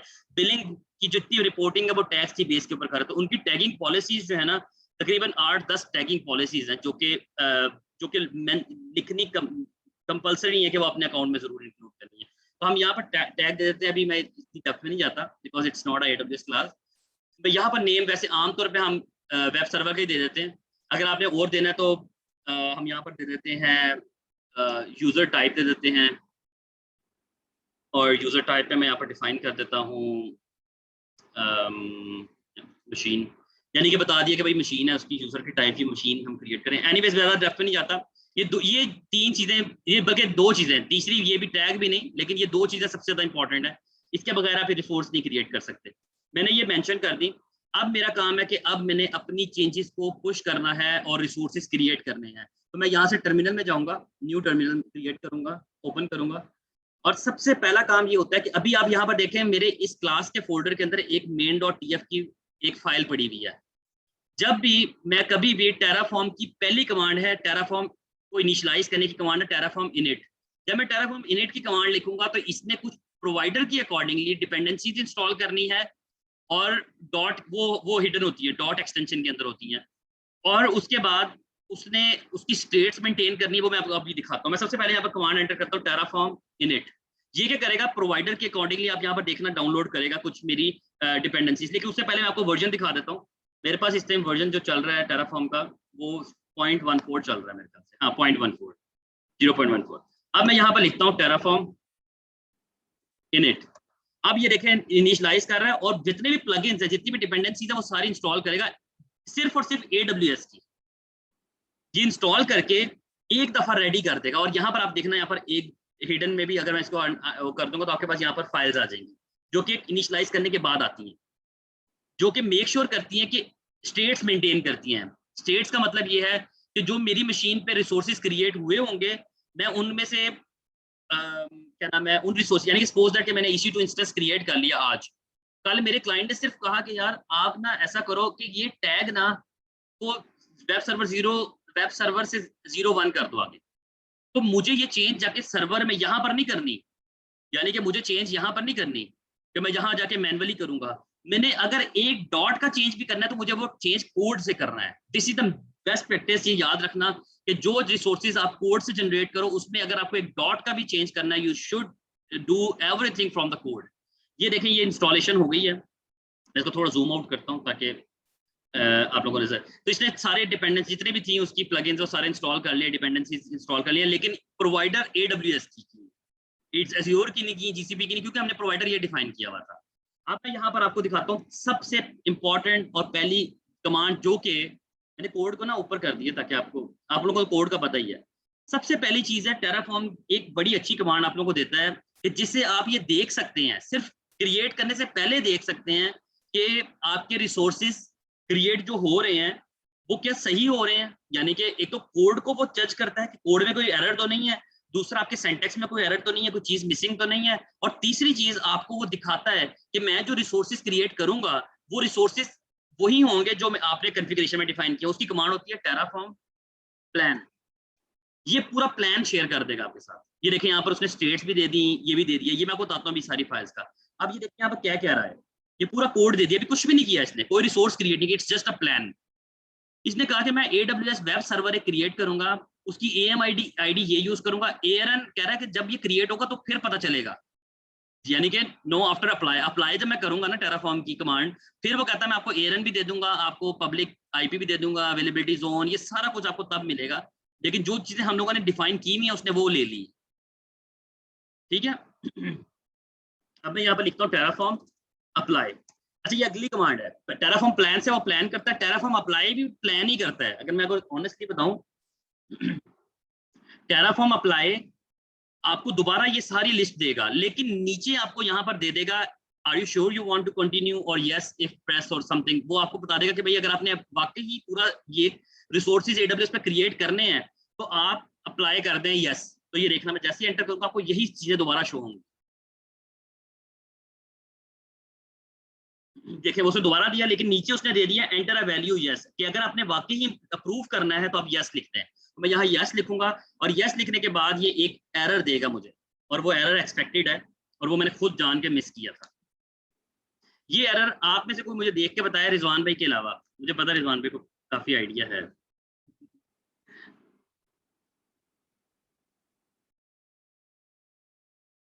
जल्दी जल्दी सर, यूजर को रोल असाइन बिल्कुल, नहीं आपका हुआ भाई। अली बहुत क्लोज आंसर है। रोल नहीं, यूजर को परमिशन नहीं है।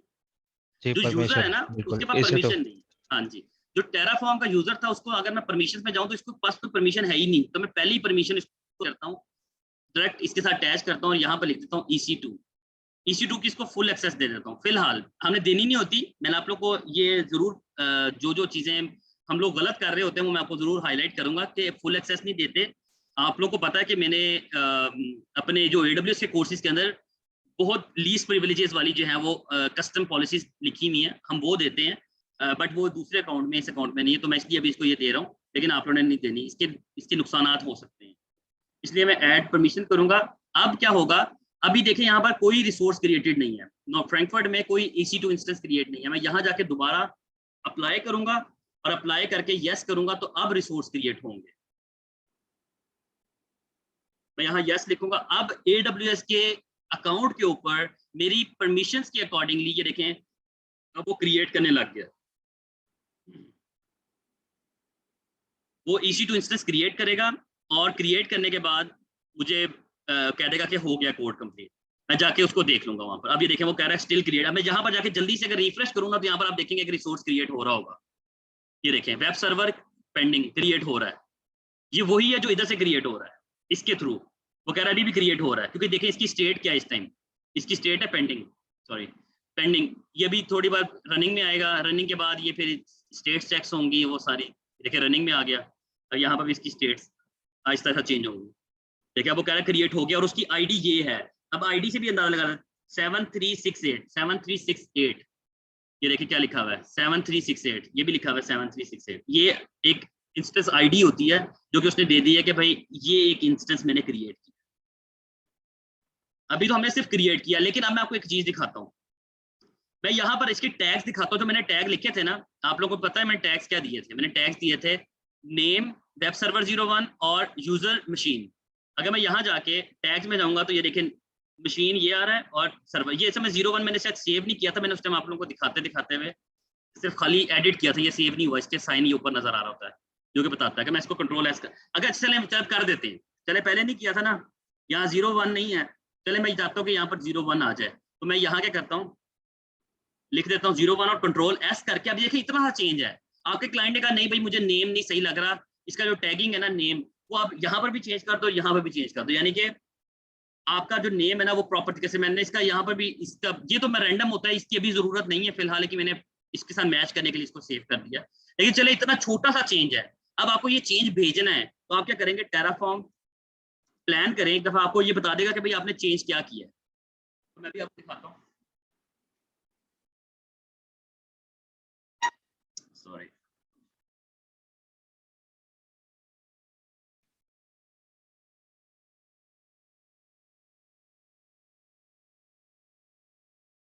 ओके अच्छा इसने प्लान किया है, मेरी समय स्क्रीन बंद हो गई थी, इसने प्लान किया तो अब आपको ये चेंज दिखाएगा, यहाँ पर आपके पास ना प्लस साइन आ रहे होते हैं कि वो ये बताता है कि क्या चेंजेस हैं और क्या नहीं है, तो यहाँ पर ये आपको बताएगा। अच्छा सॉरी एक गलती है मेरी तरफ से गलती, इसको नहीं हम चेंज कर सकते अभी फिलहाल, क्योंकि ये इस बेस के ऊपर वो रिसोर्स क्रिएट करता है, तो इसलिए उसने नीचे देखें यहाँ पर क्या एरर दिया, उसने नीचे ना एक लाइन लिखी हुई है, उसने कहा आपके जो प्लान है ना उसमें एक आपने ऐड किया है और एक आप डिस्ट्रॉय कर रहे हैं, वो क्या करेगा पूरा का पूरा रिसोर्स दोबारा क्रिएट करेगा विद दिस कॉन्टेक्स्ट, इसलिए ये कॉन्टेक्स्ट का नेम है, इसको कर सकते हैं अभी इसकी बेस के ऊपर उसने। अच्छा ये चीजें सेफ कहाँ होती हैं ये भी डिस्कस कर लेते हैं, ये इसने इंफॉर्मेशन सेफ कहाँ की है, मुझे इसने देख के कहाँ से बतानी है, तो वो मैं आपको इस चेंज के बाद दिखाता हूँ। मैं इसको कंट्रोल एस करता हूँ, इसने ये चेंजेस सेफ कहाँ की हुई है। मैं टेराफॉर्म प्लान दोबारा करता हूँ, अब आपको ये बताएगा अभी दोबारा रिफ्रेश कर रहा है, देखें उसकी स्टेट्स रिफ्रेश कर रहा है, रिफ्रेश करने के बाद आपको बताएगा कि आपने चेंज क्या किया, तो इसने यहाँ पर पूरा लिखा है कि आपने चेंज सिर्फ ये किया है कि आपने टैग में नेम की जगह पे अब ये नेम कर दिया, इतना सा चेंज आप कर रहे हो, तो ये बता देता कि प्लस माइनस आप क्या कर रहे हो। तो अब हम क्या करेंगे यहाँ पर सिर्फ लिखेंगे। अच्छा एक और कमांड होती है, अगर आप ये चाहते हैं कि मैं जो बार बार अप्रूव और फिर अप्रूव के बाद नीचे यस लिखने में टेंशन ना हो, तो आप यहाँ पर टेराफॉर्म अप्रूव के बाद सॉरी अप्रूव नहीं लिखना था, टेराफॉर्म अप्लाई के बाद यहाँ पर लिख सकते हैं ऑटो अप्रूव, ये पूरा एक ना आप लाइन दे सकते हैं। इससे क्या होता है कि वो जो यस वाली कमांड है ना वो आपसे पूछेगा नहीं, यानी कि यस का पॉपअप नहीं आएगा आपको। अब मैं जैसे एंटर किया अब ये इंप्लीमेंट कर देगा डायरेक्ट चेंज, और चेंज सिर्फ कितना सा चेंज ये कि मेरे नेम में वेब सर्वर से 01 कर देगा, वो जो टैग में चेंज है, यानी कि इतना छोटा सा चेंज भी है। लेकिन आप एक चीज बताएं कि आपने एक रिसोर्स क्रिएट किया, आपको इतना सा कोड लिखने से आप कितना इजी काम कर रहे हैं, ऑटोमेट कर रहे हैं। मैं भी आपको VPC और बाकी चीजें भी दिखाता हूँ, क्योंकि अभी हमारे पास है कुछ 30 मिनट्स, तो 30 मिनट्स में अभी मैंने तकरीबन कुछ 20 मिनट्स पढ़ाऊंगा और 10 मिनट्स आपसे क्वेश्चन भी करूंगा। अच्छा ये देखें मैंने ये चेंज किया, मैं यहाँ पर आके रिफ्रेश करूंगा और ये देखें यहाँ 01 आ गया और यहाँ पर भी इसका नाम 01 हो गया। इतना सा चेंज मैंने यहाँ से कर लिया। अब मैं अगर प्लान करूंगा तो ये कोई भी चेंज नहीं आएगा, वो कहेगा 0 चेंज। अभी तो ये देखे 1 चेंज था ना ऊपर, अभी देखा यहाँ 0 चेंज हो जाएगा क्योंकि कोई चेंज नहीं है। अब मैं वापस टॉपिक की तरफ आता हूँ कि भाई ये स्टेट्स रिफ्रेश जो कर रहा है ये कहाँ से कर रहा है, ये कैसे इसको पता चलता है कि भाई ये क्या देखना है। तो टेराफॉर्म देखिए इसने कहा कोई चेंज नहीं है आपका, no change, infrastructure is up to date. अगली चीज ये कि टेराफॉर्म की स्टेट की एक फाइल होती है terraform.tf state।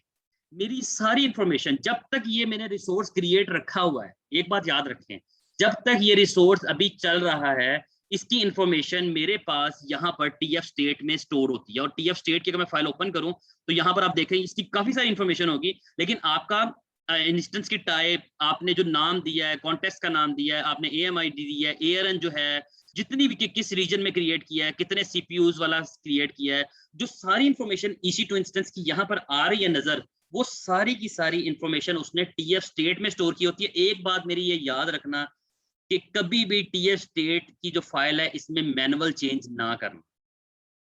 अगर आपने यहां से चेंज कर दी, अगर मैं इसकी आईडी यहां से चेंज कर दूं ना, जब आप यहाँ पर टेराफॉर्म प्लान करेंगे ना, वो कहेगा भाई मेरे पास तो ये आईडी है ही नहीं, हालांकि इसी ने क्रिएट की थी। इसलिए हम TF स्टेट की जो फाइल है इसको चेंज नहीं करते, इसको कभी भी रिकमेंडेड ही नहीं है कि आप चेंज करें। इसी से जब मैं इसको डिस्ट्रॉय कर दूंगा, ये आप फाइल देखना ये सारी डिलीट हो जाएगी।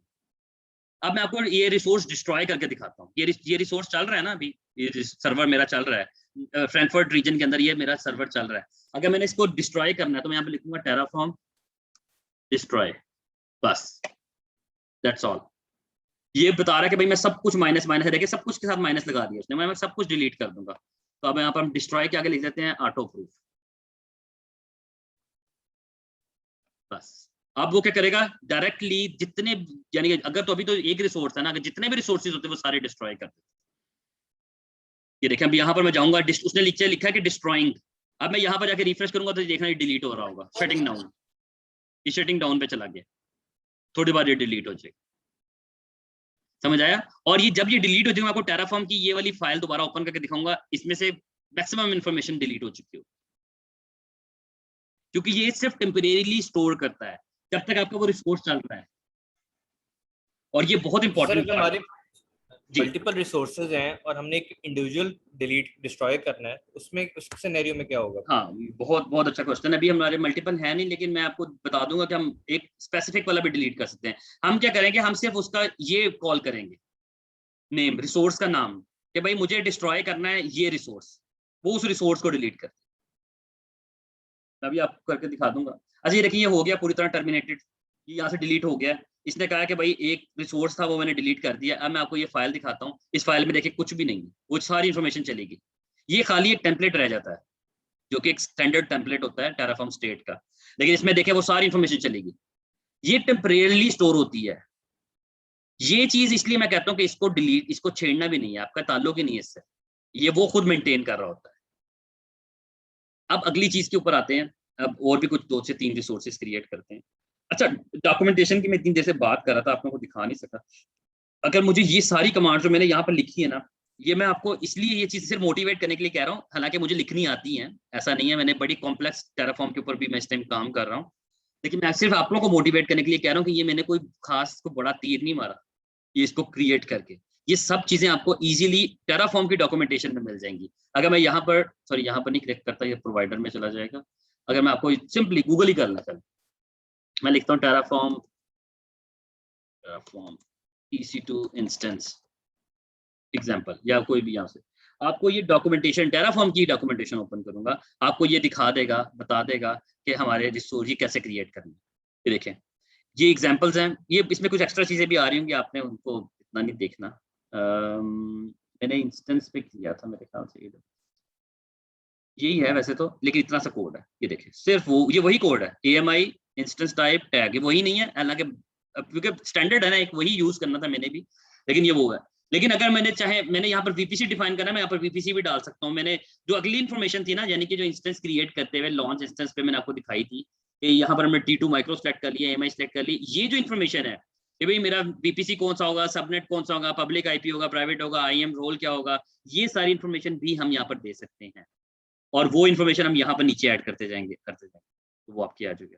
अब हम लोग क्या करते हैं, ये डॉक्यूमेंटेशन इसकी इतनी अच्छी है, आपको इसलिए मैं इसकी ज्यादा तारीफ कर रहा था कि आप ये देखें AWS के सारे रिसोर्सेज, तकरीबन ऑलमोस्ट सारे रिसोर्सेज यहाँ से क्रिएट होते हैं। अगर आपको चले S3 बकेट क्रिएट करके इनके थ्रू करके दिखा देता हूँ। मैं इनकी डॉक्यूमेंटेशन में जाऊंगा और S3, क्योंकि हमने S3 कल पढ़ा है, अभी टॉपिक जो मेरा AWS का नया बैच चल रहा है, तो ये देखिए मैंने S3 की बकेट क्रिएट करनी है, मैं इस पर क्लिक करूंगा और यहाँ से ये कोड उठाऊंगा, कोड कॉपी किया, यहाँ पर आके पेस्ट कर दूंगा। S3 की बकेट क्रिएट करनी, B का मतलब है कोई नाम भी रख दो, तो मैं यहाँ पर रख लेता हूँ LBStack बकेट, कोई भी नाम, it's just a context name, it's not a bucket name. Bucket का नेम नीचे आएगा, वो यहाँ पर आएगा, ठीक है, ये बात याद रखना। मैं आपको दिखाता हूँ कि इसको कैसे यूज करते हैं। जब मैं VPC बनाऊंगा फिर आपको दिखाऊंगा कि इसको यूज कैसे करते हैं। कि मैंने अगर यहाँ पर VPC ID सेट करनी है, VPC_ID सेट करनी है, तो मैं वो कैसे सेट करूँ, वो किस तरह सेट होती है। सपोज दैट कि ये VPC होता, तो मैं यहाँ पर डिफाइन करूंगा AWS_VPC और डॉट, और उसकी मैंने डिफाइन कर दिया LBStack VPC या कोई भी, चले वो जब आता तो मैं तब करता हूँ, आप लोगों को भी। एनीवेज बकेट में जाता हूँ, बकेट का यहाँ पर मैंने डिफाइन कर दिया भाई, बकेट का नाम मैंने देना है LBStack Terraform बकेट। मैंने प्राइवेट रखनी है, पब्लिक रखनी है, मैं यहाँ पर डिफाइन कर दी। मैंने यही नाम उठा के कॉपी करके यहाँ पर दे दूँ, इसका एनवायरनमेंट दे देता हूँ डेव, और इसका जो यूजर टाइप है, अच्छा ऊपर, अच्छा इसका थोड़ा सा सेंटेक्स में मेरे ख्याल से इसको कोट्स में करना चाहिए, क्योंकि जो वर्जन है ना, मैं 0.14 यूज कर रहा हूँ, might be this is the issue, लेकिन ये कि वर्जन वाइज ये थोड़ा डिफरेंट हो जाता है, तो अभी इसको दे देते हैं। चले नहीं देते, अगर एरर ही दे देगा ना ज़्यादा से ज़्यादा। अच्छा यहाँ पर देता हूँ यूजर टाइप, और यूजर टाइप में देता हूँ मशीन ही देता। ओके, अब मैं इसको करता हूँ टेराफॉर्म प्लान। आप लोग में से मुझे कोई बता सकता है कि क्या ये क्रिएट बकेट कर देगा या नहीं करेगा, और अगर नहीं करेगा तो क्यों नहीं करेगा? आपने पहले AMI यूजर को एक्सेस तो दो। बिल्कुल, रिजवान भाई चाह गए बिल्कुल ऐसा ही है। तो क्योंकि परमिशन नहीं है, मेरा जो यूजर है उसके पास सिर्फ EC2 की परमिशन है, S3 की परमिशन नहीं। जब मैं अप्लाई करूंगा ना, तो आपको ये पूरा स्टेट सब कुछ दे देगा, क्योंकि ये अप्लाई पे एरर नहीं देगा। जब मैं यस करूंगा तो तब एरर दे देगा। तो मुझे पता है क्योंकि एरर इसने देना है, तो मैं इसको जाके IAM यूजर को, EC2 की परमिशन है, मैं इसको S3 की भी दे दूँ, मैं इसको S3 की भी परमिशन दे दूँ, एड परमिशन, ये मैंने दे दी। अब मैं इसको करूंगा यस। अब ये क्या करेगा, एक S3 की बकेट भी क्रिएट कर देगा। तो इतनी देर में जितने में क्रिएट करता है, EC2 इंस्टेंस भी दोबारा क्रिएट करेगा, यानी कि दो रिसोर्सेज इकट्ठे क्रिएट करेगा। मैं यहाँ से जाके S3 ओपन कर, अभी देखिए कोई इंस्टेंस नहीं चल रहा, लेकिन यहाँ पर क्रिएट होने लग गया होगा। ये देखिए एक पेंडिंग में आ गया, एक नया server with the same information, with the same name, क्योंकि वो टर्मिनेट हो चुका है। यहाँ पर आके एक S3 की बकेट क्रिएट होगी। अभी चलिए लॉग्स पे पहले देखते रहते हैं ना। इसने इंस्टेंस क्रिएट कर रहा है, अब वो S3 की बकेट क्रिएट कर रहा है, स्टिल क्रिएटिंग, क्रिएट कर दी है, और उसने कहा कि अब क्रिएट हो चुकी है। अब मैं यहाँ पर आके देखता हूँ तो देखिए ये बकेट क्रिएट हो गई है, फ्रैंकफर्ट में क्रिएट हुई है। LBStack Terraform बकेट के नाम से हमने कहा था ना, ये देखें LBStack Terraform बकेट, उसने वही नाम के साथ क्रिएट कर दी बकेट। अब मैं इसमें जाके जब इसके टैग्स देख लेता हूँ, इसके टैग्स कहाँ थे, मेरे ख्याल से वो इसके टैग्स नहीं होंगे, वो जब हम ऑब्जेक्ट्स अपलोड करेंगे तो उसमें आएंगे शायद, या मैं मिक्स कर गया हूँ। Anyways tags it's not important अभी के लिए, इट्स नॉट द टॉपिक जिस पर हम स्टक हो। बकेट हमारी क्रिएट हो गई है, EC2 इंस्टेंस हमारा रनिंग में आ गया है, जो कि एक ही कोड से हम लोगों ने ये क्रिएट की। ये देखिए आपकी एक स्टैक होती है, ये आपकी वन टाइम एफर्ट है। अगर आपने ये कोड एक दफा लिख के आप अपने पास रख लें और आप इसको गिटहब के ऊपर अपने अकाउंट में अपलोड कर लें, आप दुनिया के किसी भी कोने में चले जाएंगे। You just need to pull your code, और उस कोड को आप अपने क्लाइंट के अकॉर्डिंगली मॉडिफाई करेंगे उसकी इंफॉर्मेशन, और बस आपका रिसोर्सेज क्रिएट हो जाएंगे। तो इसीलिए उन रिसोर्सेज को क्रिएट करने के लिए आपको सिर्फ इतना सा काम ही करना पड़ेगा। ये एक दफा का कोड होता है, आप इसको यूज कर सकते हैं, रीयूज कर सकते हैं, मॉडिफाई कर सकते हैं। जो कि मेरे एडवांस सेशंस हैं टेराफॉर्म के, जो कि नेक्स्ट वीक होंगे। 2 सेशंस हैं जिसमें मैं वेरिएबल्स वाली चीजें भी डिफाइन करूंगा, मॉड्यूलिंग स्ट्रक्चर डिफाइन करूंगा, जो कि आजकल सबसे ज्यादा हिट टॉपिक है टेराफॉर्म का, मॉड्यूल्स में। क्योंकि लोग टेराफॉर्म को नॉर्मली तौर पे तो लिख लेते हैं कोड रिसोर्सेज को, लेकिन मॉड्यूल स्ट्रक्चर का मतलब ये होता है कि वो कोड रीयूजेबल होता है, कि आप उस कोड को इतना जेनेरिक कर देते हैं, इतना जेनेरिक कर देते हैं कि यानी कि अगर एक क्लाइंट के 3 अकाउंट्स हैं, 3 डिफरेंट इन्वायरमेंट्स हैं, यानी कि डेव इन्वायरमेंट है, स्टेजिंग इन्वायरमेंट है, प्रोडक्शन इन्वायरमेंट है, तो वो कोड सिर्फ स्पेसिफिक इंफॉर्मेशन एक फाइल में चेंज करने से वो रिसोर्सेज क्रिएट हो, कितना जेनेरिक कोड उसको करना होता है, क्योंकि मैंने रिसेंटली किया है एक क्लाइंट के लिए। एनीवेज अब हम वीपीसी पे चलते हैं। आखिरी चीज एक इसके लिए पैकर यूज करते हैं? जी क्या कह रहे हैं? इसके लिए पैकर यूज करते हैं? बिल्कुल ये यूज करते हैं। और दूसरी चीज ये होती है कि हम लोग जो है ना कुछ लोग प्रेफर करते हैं AWS के डिफॉल्ट प्रोवाइडर, यानी कि डिफॉल्ट जो मॉड्यूल्स होते हैं उनको यूज कर लेते हैं। AWS के अपने मॉड्यूल्स भी हैं, तो सम क्लाइंट्स जो है, कुछ क्लाइंट्स की लिमिटेशन होती है कि भाई AWS के मॉड्यूल्स यूज करें, और एक क्लाइंट की थी जिसमें मैंने पूरा खुद मॉड्यूल लिख के दिया था उनको, तो वो डिपेंड करता है, तो हम वो ये चीजें यूज कर लेते हैं। एनीवेज अभी हम चलते हैं VPC के ऊपर, आखिरी चीज के ऊपर डिस्कस कर लेते हैं, क्योंकि रिसोर्सेज तो इतने ज्यादा AWS के मैं क्रिएट करता जाऊं तो वो होते जाएंगे, लेकिन ये VPC जल्दी से कर लेते हैं, ताकि VPC में बेनिफिट ये होगा कि मैं अपने EC2 को उस VPC में रखूंगा। तो अच्छा, मैं कोड को अपडेट करने से पहले, वैसे तो हम अपडेट यहाँ पर भी कर सकते हैं, लेकिन मैं अपडेट करने से पहले एक काम ये करता हूँ कि मैं अपने रिसोर्सेज को डिस्ट्रॉय करता हूँ। आप लोगों का कोई क्वेश्चन है तो आप लोग साथ साथ कर लो, क्योंकि ये थोड़ा सा टाइम लेता रहेगा कोड करने में। उस्मान, मेरा क्वेश्चन ये है कि मॉड्यूलर के थ्रू आपने इसको जेनेरिक तो बना लिया, मगर हमने ये सुना है कि टेराफॉर्म का सबसे बड़ा फायदा ये है कि अक्रॉस प्लेटफॉर्म जो है ना ये यूज हो जाता है। वही कोड जो है वो आप एजर पे भी यूज कर सकते हैं, वही AWS पे, मगर हमने तो यहाँ इनिशियलाइज करते हुए इसने सारी चीजें जो है वो AWS की यूज की हैं, तो फिर हम क्रॉस प्लेटफॉर्म इसको कैसे यूज करें? एक्चुअली बात ये होती है फवाद भाई के there is a difference between के आप जो है वो उसको डिफाइन कैसे करें टेराफॉर्म को। टेराफॉर्म की सबसे बड़ी अट्रैक्शन ना लोगों को यही लगती है, जब कोई आपसे इजीली चलते फिरते रैंडमली पूछे ना कि भाई टेराफॉर्म का बेनिफिट क्या, तो आपको कि भाई एक कोड आप किसी भी प्लेटफॉर्म पर चला लो, भाई एक कोड नहीं होता वो, आपको प्रोवाइडर डिफरेंट करना पड़ता है। ये प्रोवाइडर यानी कोड का मतलब, जो वो जल्दी जल्दी में अट्रैक्ट करने के लिए तो शायद लोगों को कह देते हैं, कोड का मतलब ये होता है कि language HCL is the same language for the AWS, for the Azure, for the GCP, for everyone. तो इसीलिए आप उसको क्रिएट करेंगे, लेकिन ये जरूर हो सकता है, देखें मैंने यहाँ पर एक main.tf लिखी है, मैं यहाँ पर लिख देता हूँ azure.tf, azure.tf लिखी, प्रोवाइडर यहाँ पर डिफरेंट किया, सब कुछ किया, क्लाइंट, यानी कि मेरा ये कोड AWS पे, ये कोड Azure पे चला जाएगा, नीचे वाला कोड GCP पे चला जाएगा, ऐसे बिल्कुल हो सकता है। वो सबकी डिपेंडेंसीज इंस्टॉल करते हैं, लेकिन ये नहीं होगा कि आप यही प्रोवाइडर रखते हुए Azure पे भी कोड चला दें, प्रोवाइडर आपको डिफरेंट करने पड़ेंगे बस। यानी कि कोड के अंदर मैं दूसरे कोड्स भी इंक्लूड कर सकता हूं। उसने क्या करना है, उसने प्रोवाइडर की बेस पे सारी डिपेंडेंसीज प्लगइन्स इंस्टॉल कर लेने हैं, और आपको कोड जो जहां पर फेंकना वहां पर फेंकता जाएगा। अच्छा, वो फिर इतना स्मार्ट है कि वो खुद ही एडजस्ट कर देगा प्रोवाइडर को। बिल्कुल, राइट। क्योंकि देखें AWS के रिसोर्सेज डिफरेंट हैं, Azure के रिसोर्सेज डिफरेंट हैं, GCP के डिफरेंट है, लेकिन बकेट भी डिलीट हो गई और इंस्टेंस भी डिलीट हो गया। अब जल्दी से चलते हैं और VPC पे काम कर लेते हैं। आपको थोड़ा सा आइडिया VPC का देता हूँ। VPC थोड़ा सा ट्रिकी है, लेकिन ये कि वो इसलिए इंपॉर्टेंट है क्योंकि मैंने उसको रीयूज करना है इन माय EC2, तो इसलिए मैं यहाँ पर रिसोर्स डिफाइन कर दूंगा। रिसोर्स मैंने यहाँ पर डिफाइन करना है AWS_VPC। देखिए मैं सब कुछ क्रिएटेड, यानी आपके पास एक्सटेंशन की वजह से आपको नजर आ जाता है, मैं यहाँ पर दे देता हूँ और दे देता हूँ वेब VPC। वेब का VPC मैंने यहाँ पर डिफाइन कर दिया है। मैं यहाँ पर डिफाइन कर देता हूँ CIDR ब्लॉक। इसमें CIDR ब्लॉक होता है, आप लोगों को पता है VPC में जिन्होंने काम किया है, CIDR ब्लॉक इसलिए यूज होता है कि आप डिफाइन करते हैं कि भाई मेरा सबनेट क्या होगा, उसके अंदर कितने उसके IP जनरेट होंगे, सारी चीजें हम यहाँ पर। तो मैं यहाँ पर एक डिफॉल्ट सबनेट यूज कर लेता हूँ 16 का, और टैग्स दे देते हैं। टैग्स मैं ऊपर से कॉपी कर लेता हूँ, तो मैंने यहाँ पर टैग्स डिफाइन कर दूंगा, और यहाँ पर टैग्स डिफाइन करके यहाँ पर लिख देता हूँ VPC dev and machine, it's fine।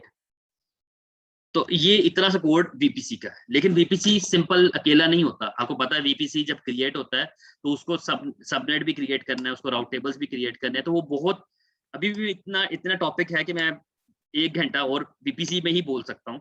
लेकिन ये कि ऐसा करते हैं, सिर्फ 1-2 रिसोर्सेज जो कि इंपॉर्टेंट है वो साथ क्रिएट करते हैं। रिसोर्स में जाके AWS_subnet क्रिएट कर लेते हैं, एक सबनेट क्रिएट कर लेते हैं, और इसका नाम रख देता हूँ वेब पब्लिक सबनेट। ये हमारा क्रिएट हो जाएगा। इसके बाद इसके जो VPC आईडी है, देखिए हमने इसकी VPC आईडी देनी है। देखिए मैंने इसका VPC आईडी यहाँ पर रेफरेंस के तौर पे देना है, क्योंकि देखें आप जब भी कभी VPC क्रिएट करते हैं, अगर मैं आप लोगों को दिखा दूं, किसी को अगर भूल गया या जिसने नहीं किया वह VPC पे काम,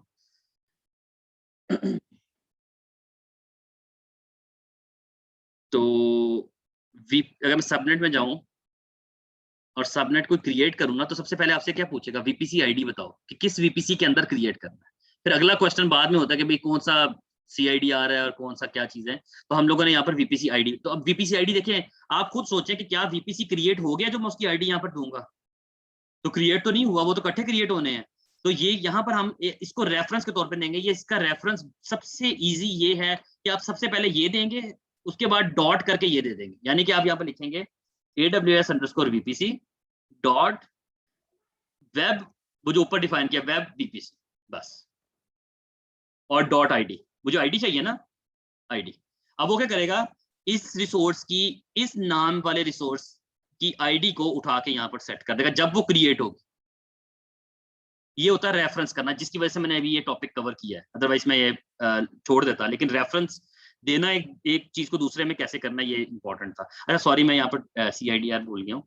इसका भी CIDR होता है, आप लोगों को पता है, लेकिन इसका CIDR इस सबनेट के अंदर होता है। इसका होगा 10.0.1.0/24। ये मत, इसका 16 है तो हम इसका 24 देंगे, ऑब्वियसली इसके अंदर ही होगा, नहीं तो वो चलेगा नहीं। यहाँ पर मैं दे देता हूँ पब्लिक सबनेट और dev and machine, it's fine, ठीक है। ये एक सबनेट भी क्रिएट हो जाएगा। अब मैं इसको Ctrl+S करता हूँ और इस वाले VPC को, इसकी VPC आईडी पूरी ये कॉपी करके मैं यहाँ पर भी दे देता हूँ कि भाई EC2 इंस्टेंस जो तुमने क्रिएट करना है उसका VPC भी तुमने यही रखना है। VPC वो ही रखना है जो हम लोगों ने डिफाइन किया, ठीक है। तो हम ये इसको यहाँ पर डिफाइन कर देंगे और मेरे ख्याल से ये इसमें सबनेट डिफाइन करने की जरूरत नहीं है। लेट्स सी, मैं यहाँ पर देता हूँ टेराफॉर्म प्लान। मैंने थोड़ा स्पीड से किया है, अगर ना समझ आए तो आप लोग क्वेश्चन कर सकते हैं। अच्छा, मेरा सवाल उस्मान ये है कि आपने जो नेम रखा है रिसोर्स का, वो यूनिक नहीं होना चाहिए, क्योंकि हम डिस्ट्रॉय इस वेब सर्वर को वेब सर्वर के नेम से कर रहे हैं। एक मिनट,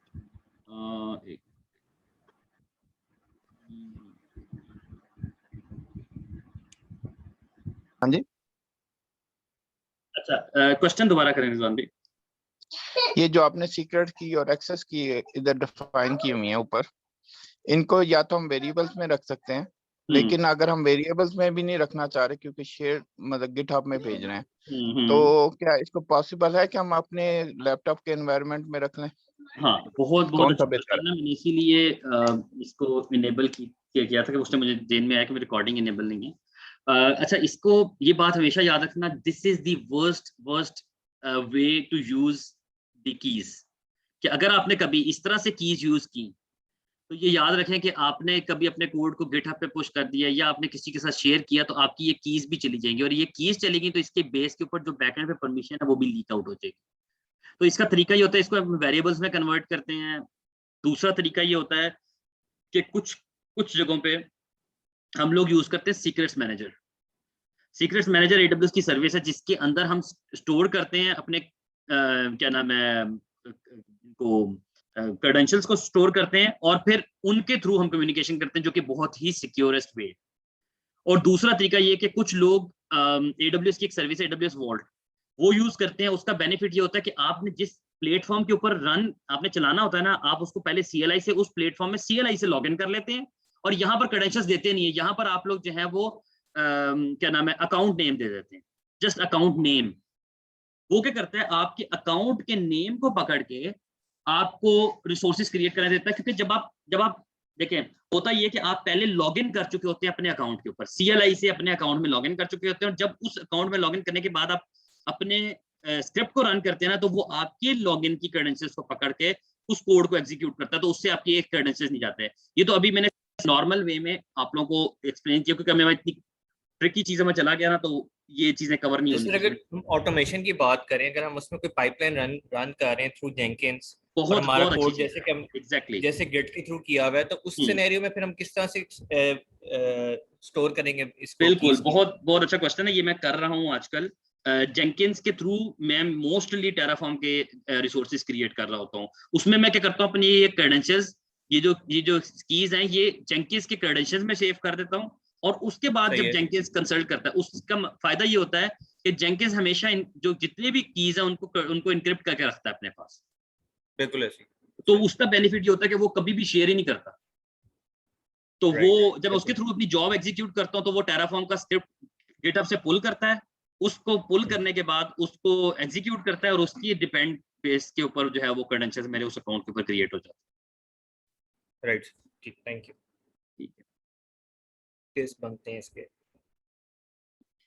आपने मुझे प्रोडक्शन में हमारे यूज केसेस क्या हैं, तो प्रोडक्शन में ये होता है कि कुछ क्लाइंट्स जिनको बिलिंग की इतनी ज़्यादा फिक्र नहीं होती ना, तो वो अपने बहुत सारे रिसोर्सेज सिर्फ टेम्परेरी बेसिस के ऊपर भी चला रहे होते हैं, यानी कि डेव या स्टेजिंग एनवायरनमेंट के ऊपर।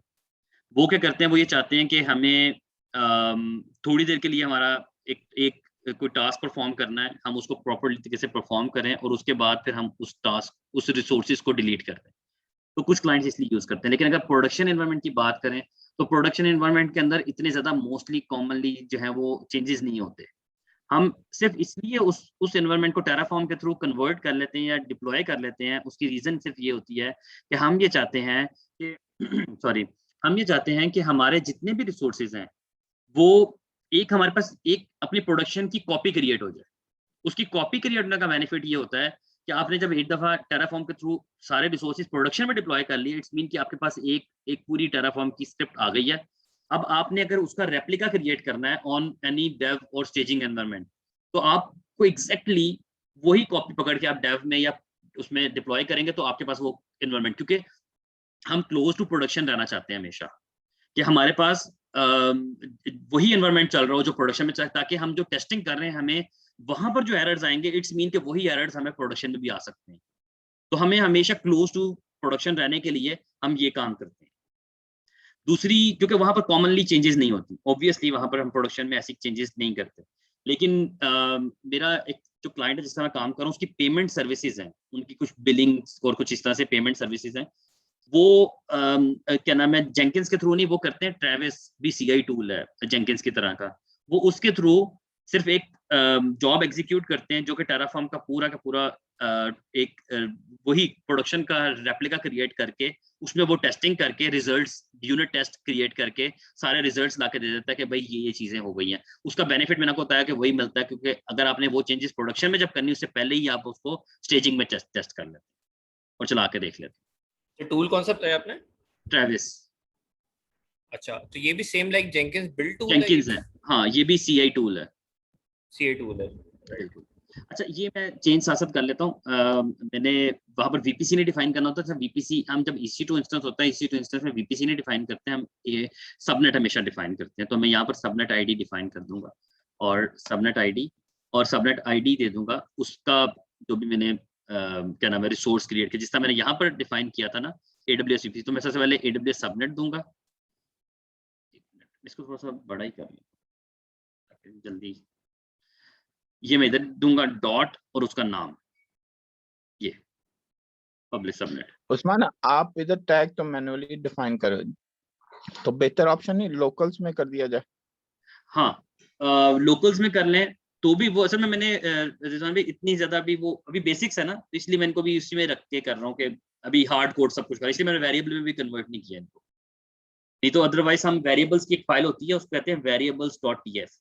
हम क्या करते हैं, हर एक रिसोर्स को वेरिएबल में कन्वर्ट करके यहाँ पे वेरिएबल डिफाइन कर देते हैं। मैं आपको एक छोटी सी एग्जांपल दे देता हूँ उसकी भी, ताकि अगर क्योंकि आप सेशन आज जो हो रहा है उसमें आप लोगों को ये भी मिल जाए। अब मैंने देखा यहाँ पर अपना सबनेट जो है वो मैंने यहाँ पर डिफाइन कर दिया है। सबनेट का बता दिया कि भाई जो सबनेट.id, जो सबनेट वहां पर क्रिएट होगा उसकी ID उठा के वो यहाँ पर इसके साथ मैच कर देगा। तो अब मैं इसको सेव करके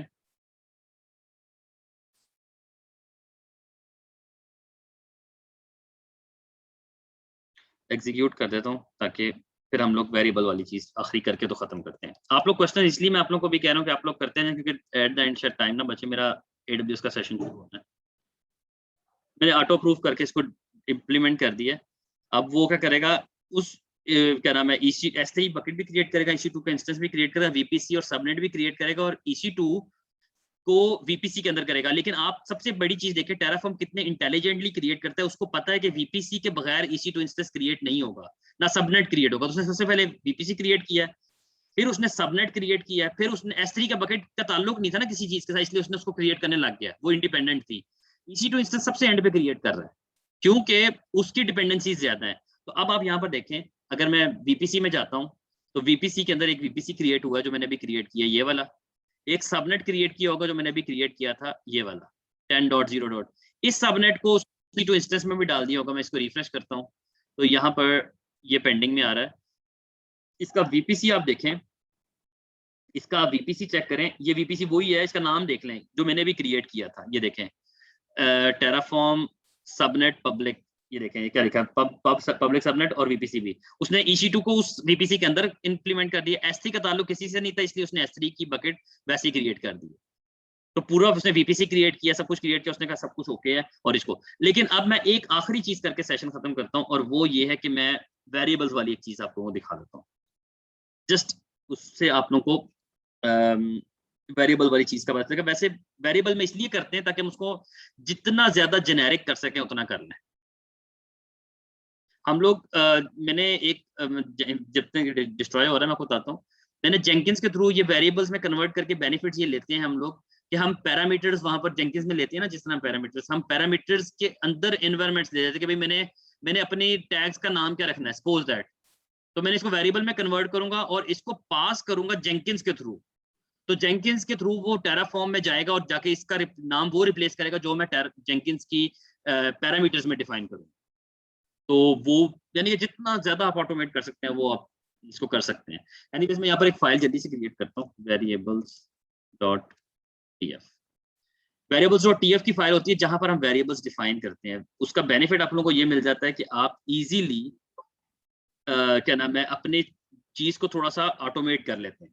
यानी कि आपने ऑटोमेट ये करना है कि भाई मेरा सबनेट जो है, यानी कि सपोज दैट कि मैं यहाँ पर दे देता हूँ कि मैं ये चाहता हूँ कि मेरा ये जो सबनेट है ना, ये वाला सबनेट, ये सबनेट जो है ना मेरा यहाँ पर हार्ड कोड ना करूँ, ये उठा के लाए यहाँ पर। तो अगर मैंने यहाँ से उठा के लाना है तो मैं यहाँ वेरिएबल में जाऊंगा और यहाँ पर लिख दूंगा कुछ भी, पहला कमेंट कर देता हूँ कि जी वेरिएबल, बल्कि लिख देता हूँ सबनेट CIDR वेरिएबल। और वेरिएबल में क्या करूंगा, वेरिएबल्स, वेरिएबल में यहाँ पर नाम दे दूंगा, नाम में दे दूंगा सबनेट। मैंने यहाँ पर क्या नाम दिया हुआ है, ठीक है, मैंने यहाँ पर नाम दे देता हूँ, नाम में चेंज कर लेता हूँ। यहाँ पर मैंने ये दे दिया, उसके बाद मैं इसकी डिफॉल्ट वैल्यू डिफाइन कर देता हूँ। डिफॉल्ट में मैं यहाँ पर डिफाइन कर देता हूँ कि भाई मुझे सबनेट रखना है 10 डॉट, वो डिस्ट्रॉय हो गया ना, 10.0.2.0/24 कि भाई अब ये तुमने इसकी वैल्यू रखनी है। तो वो क्या करेगा, आपके वेरिएबल की का नाम वहां से पकड़ के यहाँ पर ये डिफाइन कर देगा जो भी मैंने इसको नाम दिया है। यानी कि आपने सबनेट का नाम रखना है, आपने CIDR चेंज करना है, आपने अगर यहाँ पर ये चेंज करना है ना, VPC का CIDR रखना है यहाँ पर कि भाई VPC का जो CIDR है वो वैल्यू मैं यहाँ पर चेंज करना चाहता हूँ, तो वो भी आप यहाँ पर चेंज कर सकते हैं।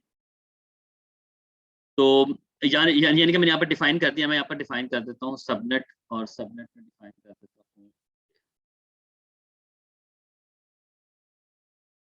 ये मैंने डिफाइन कर दिया। अब वो क्या करेगा, इसकी वैल्यू डिफॉल्ट जो इसकी CIDR है उसको रिप्लेस कर देगा। मैं यहाँ पर डिफाइन कर दूंगा var.this। अब वो क्या करेगा, उसकी ID उठाएगा और यहाँ पर सेट कर देगा, जो भी उसकी वैल्यू होगी वो यहाँ पर सेट कर देगा। अच्छा, मैं ये थोड़ा सा इसका कलर इसलिए चेंज हो रहा है, सम टाइम ना हम लोग जो पुराने वर्जन उसमें हम ब्रैकेट्स भी यूज करते हैं, और आजकल इन्होंने जो अब लेटेस्ट वर्जन चल रहा है उसमें हम ब्रैकेट्स नहीं यूज करते। तो वो वेरिएबल हम यहाँ पर डिफाइन करेंगे और उसकी वैल्यू यहाँ पर सेट कर। तो उससे क्या होगा कि आपने जो यहाँ पर चेंज करना है ना, अब आप आइंदा यहाँ पर नहीं चेंज करेंगे। आपने अगर CIDR चेंज करना है, अब यहाँ पर 3, 4, 5 जो भी आपने इन फ्यूचर रखना है, अब वो यहाँ चेंज करेंगे और जब उसको इम्प्लीमेंट करेंगे तो वो उसके हिसाब से डिप्लॉय कर देंगे। इसको आप ये भी तो कर सकते हैं ना, डिफॉल्ट वैल्यू ना दो, रन टाइम पर वो ले लिया आप। हाँ बिल्कुल, एग्जैक्टली, बिल्कुल सही कह रहे हैं कि मैं ये डिफॉल्ट वैल्यू ना दूं ना, तो जब मैं इसको अप्लाई करूंगा तो आपसे यहीं पर पूछ लेगा। तो इस वजह से फिर हम इसको जिस तरह मर्जी कर सकते हैं। इट्स जस्ट अ रेफरेंस कि मैंने रेफरेंस के तौर पे एक आपको आइडिया यहाँ पर दे दिया है। अदरवाइज हम इसको अगर आज की क्लास के अकॉर्डिंगली देखें तो ये इट्स फाइन कि मैं इसको हार्ड कोड करके रखूं। अच्छा, कोई क्वेश्चन है तो क्वेश्चन करें। अभी जो चीजें रहती हैं मैं अगर आप लोगों को शॉर्टली एक्सप्लेन कर देता हूँ कि वैसे तो Terraform is a huge thing. Terraform में जो सबसे इंपॉर्टेंट चीजें जो रहती हैं या यानी कि जो कन्वर्ट करनी चाहिए, फर्स्ट ऑफ ऑल जो मेरा अगला सेशन होगा उसमें मैं सारी वेरिएबल्स को यानी कि वैल्यूज को वेरिएबल्स में कन्वर्ट करूंगा, वेरिएबल्स की फाइल्स बनाऊंगा, इसको वेरिएबल्स के थ्रू थोड़ा जेनेरिक करूंगा। उसके बाद फिर मैं जो क्या नाम है पूरी के पूरी एक एप्लीकेशन के रिसोर्सेज यानी कि जिसमें पूरी एप्लीकेशन यानी कि एक वेबसाइट पूरी जो EC2 के पे चल रही होती है जिसमें यूजर डेटा होता है जो हम यहाँ पर लेते हैं, वो पूरा लेके एक पूरी वेबसाइट डिप्लॉय करूंगा। EC2 के प्रॉपर CIDR होंगे, प्रॉपर तरीके से जो हम लोग रिसोर्सेज क्रिएट करते हैं विद प्रॉपर सिक्योरिटी चेक्स वो होंगे।